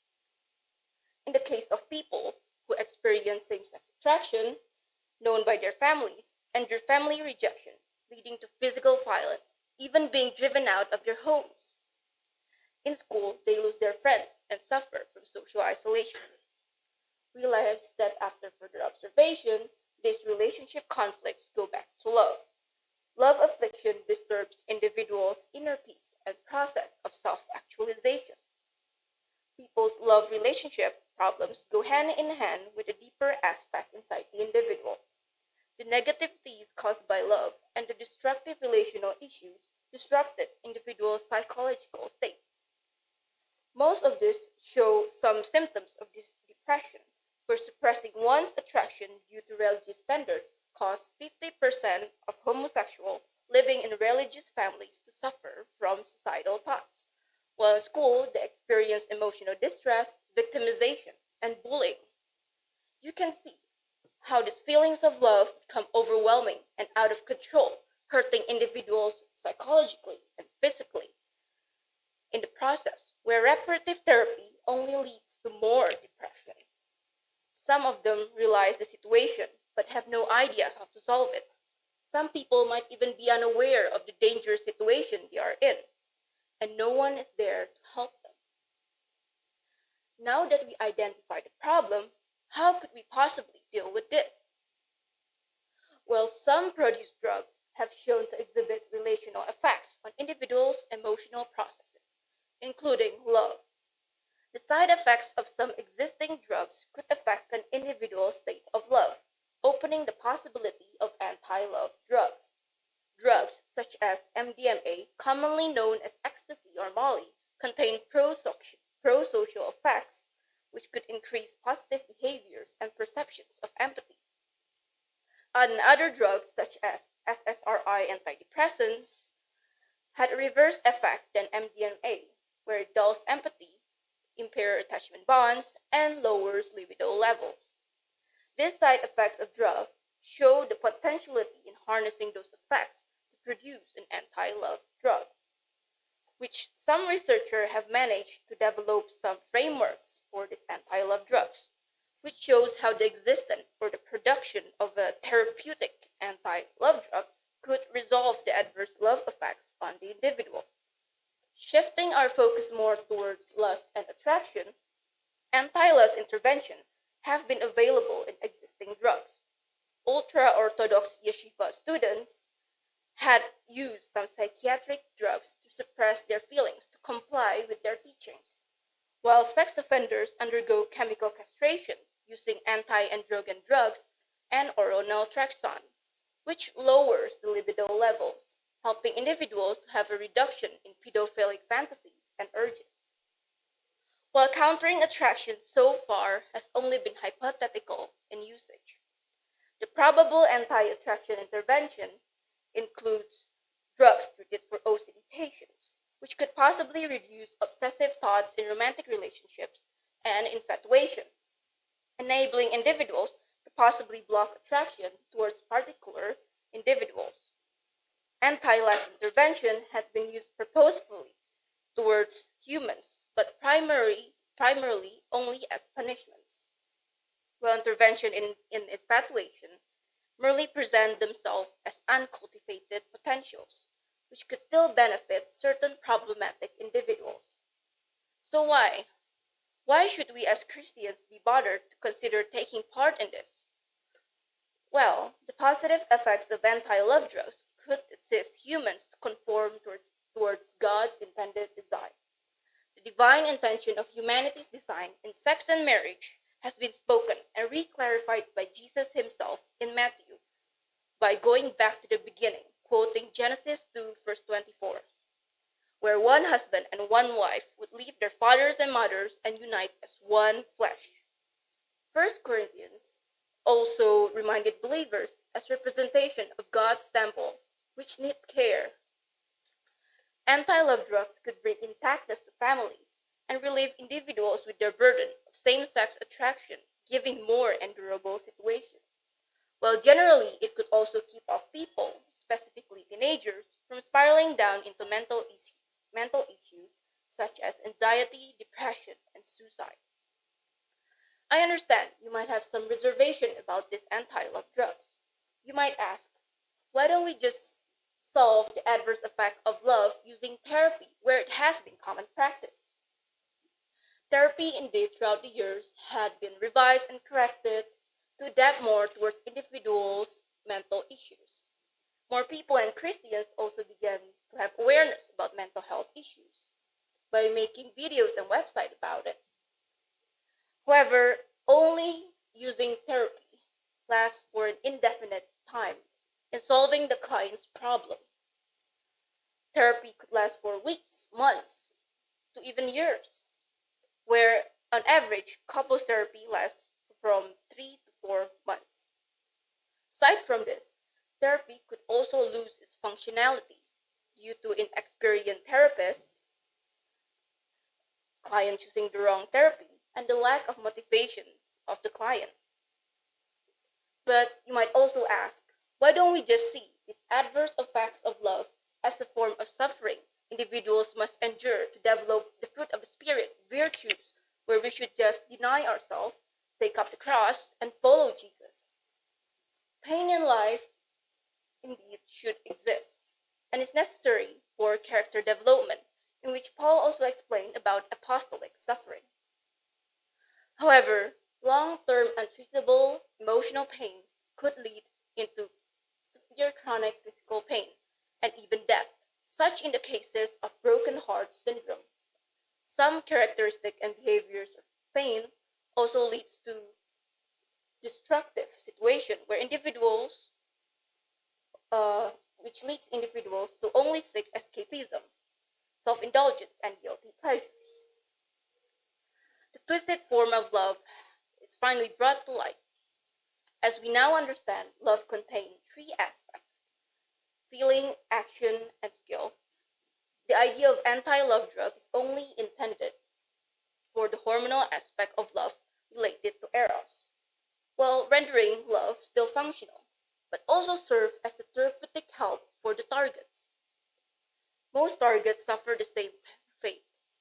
People who are confined with their feelings, stuck in an emotional loop, such in adolescents with cases of immaturity and sexual confusion, and in other cases such as divorces for people in general. Anti-love drugs themselves have been deployed to block lust, such in chemical castration, but still linger on the mere potentiality for romantic attractions. With this, I hope Christian and churches begin to realize how every emotion, in this case love, could harm individuals. We could give fellow believers some afterthought about these anti-love drugs, mentioning this or two in the resolution about emotional pain. Fellow researchers could also continue to research and test about this potentiality of anti-love drugs, especially for further proposals on blocking romantic attractions. We must remove this negative stigma of ignorance towards problematic cases of lust and attractions, where you may just think, it's their problem, they should just deal with it. What happens if this happens to you? I will say, give to the one who asks you, do not turn away from the one who wants to borrow from you. Let us be the light and salt to others. Let us be a beacon of hope for people who are crying in pain. Let us not be a bystander, but make the first move to do something. Actions always speak louder than words. I started to do foolish things because of this girl. Once, I dropped my journal somewhere, and students found it and began to realize what happened. News spread like wildfire. Everyone just knew. You just knew from their gestures. Things escalated quickly. Students began to call me horrible names and push me deliberately along the corridors. However, I remember that one day, that memory seared in my mind. 24 August 2018. That day, a group of students confronted me outside school doors, smiling wider than a seer cat. Something was in their hands, and they started to throw them at me. They were rocks as big as billiard balls. I don't know what to do. Terrified, I quickly duck, covering my head, but it can only do so much. I still ended up with bruises, wounds, and scars that might never heal. Thank you.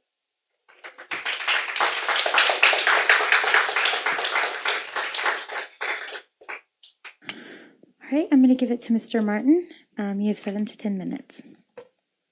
Thank you so much, Miss Leila. And yeah, well done again.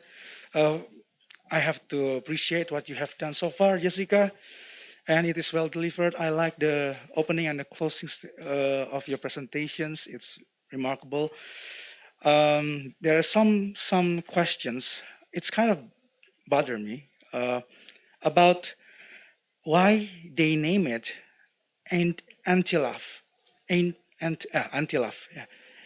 Uh, in you have already stated a lot of definitions of love. Okay, so if you have to choose one, what is the definition of love that can be related to this elixir, so they can put it as the name anti-love elixir? Okay, thank you for the question, Mr. Martin. Well, the most important definition in my thesis would be the scientific definition and the biblical definition that I have mentioned before.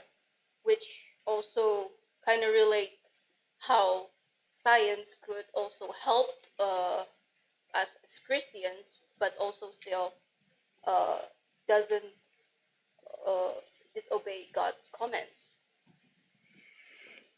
I personally see that as not complement to each other. The definition of the science and the definition from the scientific perspective and the biblical one. But let me just clarify now. Love. You said that love is not only emotion, right? So anti-love elixir. If I saw this, if I heard your presentations, it's more like dampen the effect of the hormonal producing. So it will try to what is it dampen the effect of the stimuli. It's not really cover the broad scope of love. I think it's not fair that we use love as the name. What do you think about that?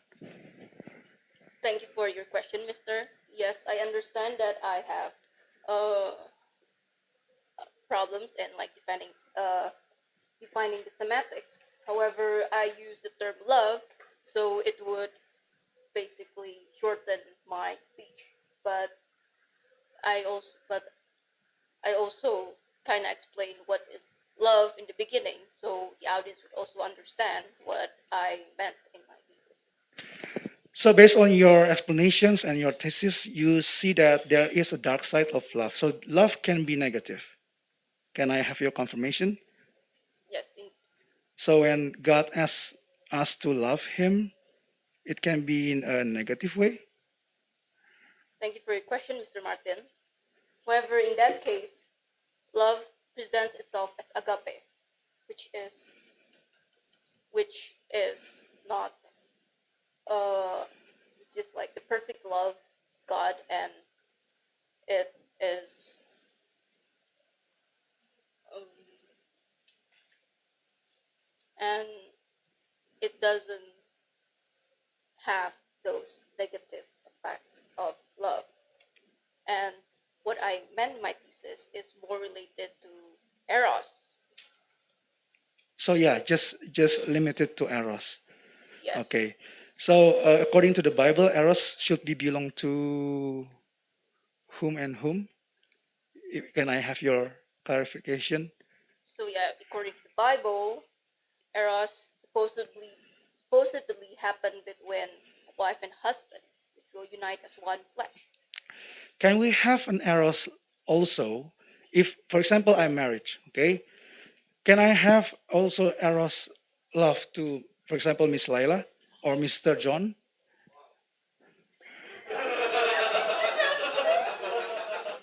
To be fair. Thank you for your question, Mr. Martin.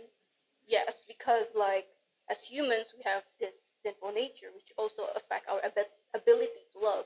That's why there are cases of infidelity, which also causes divorces. Okay, good. So actually, when I married someone, I just want to clarify when I have this eros thing. Well, when we married, we cannot just deny that she or he is the best one, right? Because we haven't met all of the people in the universe. So we might happen to meet like better one. So love means it needs also commitment, right?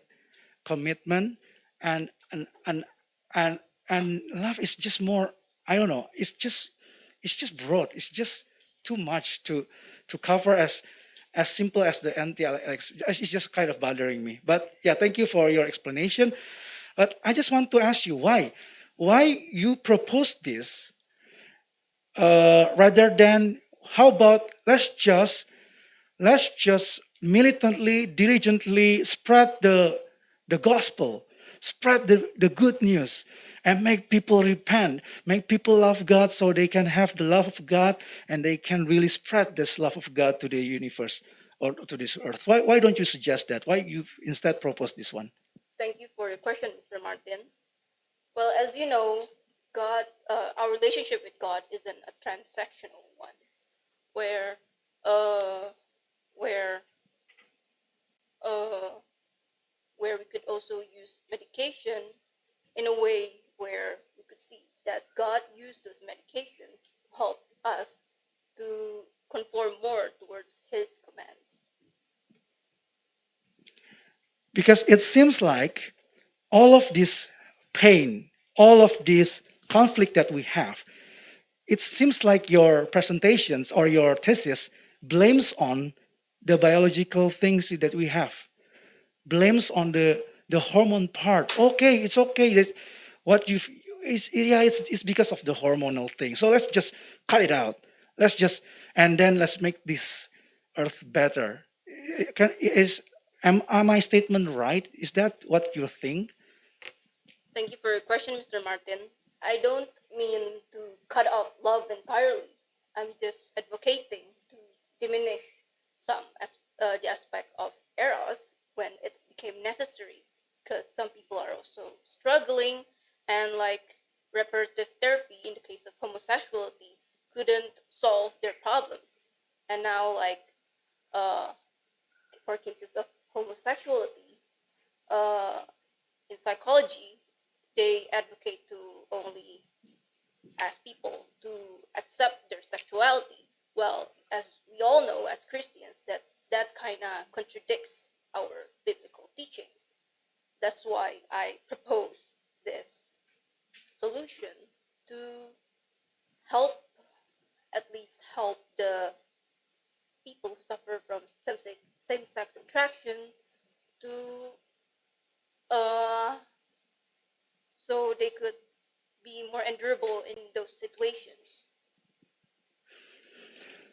Okay, but we have learned so far like SSRI, MDMA, and like for example the simple one, cocaine, right? They try to boost, not boost. They try to keep the dopamine in our body, right? To enhance this good feeling. So maybe that is another thing that can be a solution. Why don't just give them as much as that so we can have good feeling all the time? But we know the answer because it has a side effect. So have you already gone further about every modification of hormone will give a side effect? Have you have you uh, have you had this kind of research about the side effect? Thank you for your question, Mr. Martin. Well, mostly for the anti-love drugs for attraction, it's mostly still hypothetical, so it's not uh, been created yet, where it couldn't also be tested on like animals or humans. However, for the anti-love drug for lust, there are some side effects, since it has already been used to sex offenders, and like when we use frequently this anti-lust intervention, it could create impotency and other sexual problems. However, that's why we should research more about these anti-love drugs, so we could probably increase its efficacy and also decrease its side effects. Okay, so it's still something that we need to pray, right, and work it out. Okay, that's all from me. Thank you, Jessica. Thank you, Mr. Martin. Mr. John? You want me to take it first? Okay, I'll take it first. All right, Jessica, let's see. Questions from your friends. First of all, I want to say I'm really sorry that happened to you. That wasn't fair, and that's not a representation of who you are. If that's you're talking about in your introduction and your conclusion. But that wasn't right to happen, and I'm sorry that happened. So some of the questions from your friends. What if people end up abusing this anti-love drug and they use it to run away from painful situations? Referring back to my thesis statement, I already stated that it should prevent the public use to prevent misuse, where we should consult first to a psychiatrist to be prescribed with this anti-love drugs. Okay, but what about in instances where someone maybe is prescribed this drug, the doctor's like, yeah, okay, isn't that cutting off part of their human existence, like part of their emotional capacity as a human, and not subduing them as a human, but isn't it kind of taking away from their experience of life? Thank you for your question and whoever asked it. Well, um, let me think about it first. Uh, So another way that one of your friends said it is like making you numb towards emotion. So then, you're not one of the what we heard from Sharon earlier is like depression is apathy, right? Feeling numb, not really feeling any emotions. So isn't that not something we want to do to ourselves? well, this anti-love drugs also shouldn't be used frequently. It only used like specifically in some moments which are required, and after that, we could still have this attraction, this hormonal aspect of love back, such in cases of even sex offenders, where even if they given with like the anti-lust intervention, they could still have their testosterone testosterone hormones, but it kind of diminished it. But they still have those hormonal aspects. Okay. So if we are able to make drugs that do the opposite, that do this, that make us feel emotion and love less, what about people perhaps who had traumatic experiences in their childhood or something, and they don't really have romantic feelings, and they just live their lives without really any romantic interest? Should there be the opposite? Drugs that increase someone's romantic interest so that they can get married and have kids and live a quote unquote normal life? Thank you for your thank you, Miss Lila, for the question and whoever asked it. Well, as you see, that kind of not uh, in line with biblical teachings, where it's fine for us if we don't have marriage. If we don't have marriage, because like Paul also said in Corinthians, if I'm not mistaken, that marriage is a gift. Not everyone could like receive it, even for those people who are heterosexual. Yeah, you're right. 2 Corinthians 7, if I'm not wrong.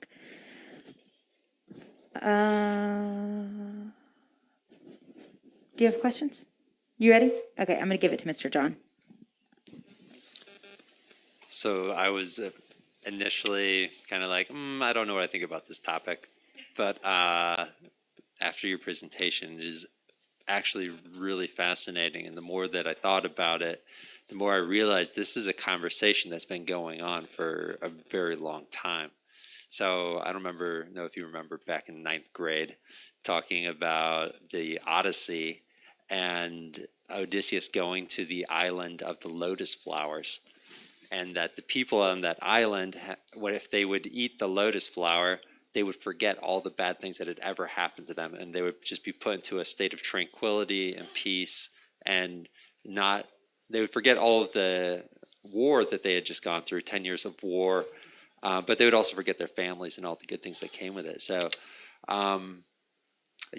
the idea of finding peace and a relief from the emotional tension that we experience through the presence of a narcotic flower, that story has been around for a really long time, and it hasn't gone away. Philip K. Dick, in his book, short story "Do Androids Dream of Electric Sheep," he has the Penfield mood organ, where people just get to pick what emotions they want to have at that particular day. And so you can switch the dial from optimistic and peppy to existential crisis. And whatever you want to have that week, whatever you want at that moment, you just change the dial on a machine and it would create those emotions in you. So that idea has been around for millennia, but it also is really present. Yeah, we as a society we do it all the time through different stimulation, through diet, through experience, through a variety of different foods, vitamins, medications, hormones. It becomes really interesting to start to think about how we as humans manipulate our moods. My question for you, with this idea, is on a certain level, if we choose to manipulate our moods through diet, through anti-love medication, through hormones, isn't that robbing us of kind of the experience of wrestling through some of those emotions? You know, I'd be interested to know what your thoughts are on that. Thank you for your question, Mr. John. Oh, well, the problem is like if there are probably no solutions to this. So some people might have this uh, this situation where they couldn't be able to hold back their attraction, and which could lead to disobeying God's command. Where in that case, uh, where in that case, I I guess like they really should need help. Uh,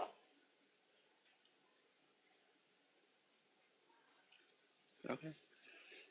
So you look at it more as a supplement to help them, or a crutch in a moment of need, as opposed, or do you consider this kind of a long-term, ongoing uh, state of being?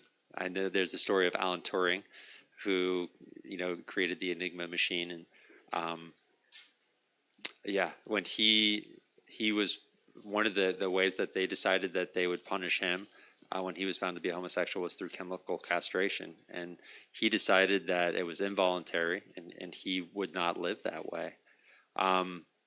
Do you view this as something that would be a short term? Like I am depressed, and so I can go on antidepressants for 6 months until I get restabilized, and that this would function the same way. I'm really struggling, and these will help me get a clear head. I could take the anti-love medications for 6 months, kind of get restabilized, and then go off of them. What do you envision this would look like? Thank you for your question, Mr. John. Well, once again, this idea of anti-love drug is actually still hypothetical, so we don't really know its side effects or how long will it last. Where in this case, we should probably create one first, so we could test it further, so we can know whether this person should take this anti-love drug for their whole life or just like a span of time in their lifetime. Yeah, that's interesting. I think you brought up the idea of SSRIs, and I think they function in a very similar way, to kind of inhibit people's emotional responses. I know a number of individuals that use adrenal inhibitors. They're guys that are really prone to violent outbursts, and so they are on a permanent low dosage of adrenaline inhibiting drugs so that they don't get into arguments and fights in the house or at work. So it's an interesting topic of, how do we choose, and what are kind of the implications of some of those choices. So for you, as you talked about this idea of, you have the amygdala, the prefrontal cortex, and the emotional reaction versus the executive function, do you think that these types of drugs, anti-love drugs, could be helpful in other arenas as well? I'm thinking of people that are in super high stress jobs, maybe like a terrorist negotiator or hostage negotiator, where you don't want your emotions to be hijacking the your interactions in that moment. You want your logic to be in control. Do you think that there could be other areas beyond love where these types of medicines or these types of drugs could be helpful? Thank you for your question, Mr. John. Well, this anti-love drugs is actually specifically for like people who have problems in their attractional lives. However, since we still don't know its like side effects, probably it could also affect people who are in stressful situation. But like this, that will kind of miss the point of like what this drug is for. So for people who are dealing with stressful situation, this isn't like the right medication for them. Where probably like in stressful and anxious situation, people could use probably Prozac in this case. But since I'm not a psychiatrist or a psychologist, I wouldn't really know. I can't tell them that Jessica said it's okay for me to take Prozac. So, okay. Thank you for your answers. Very thought provoking. Okay. Thank you, Mr. John. So thank you so much, Jessica.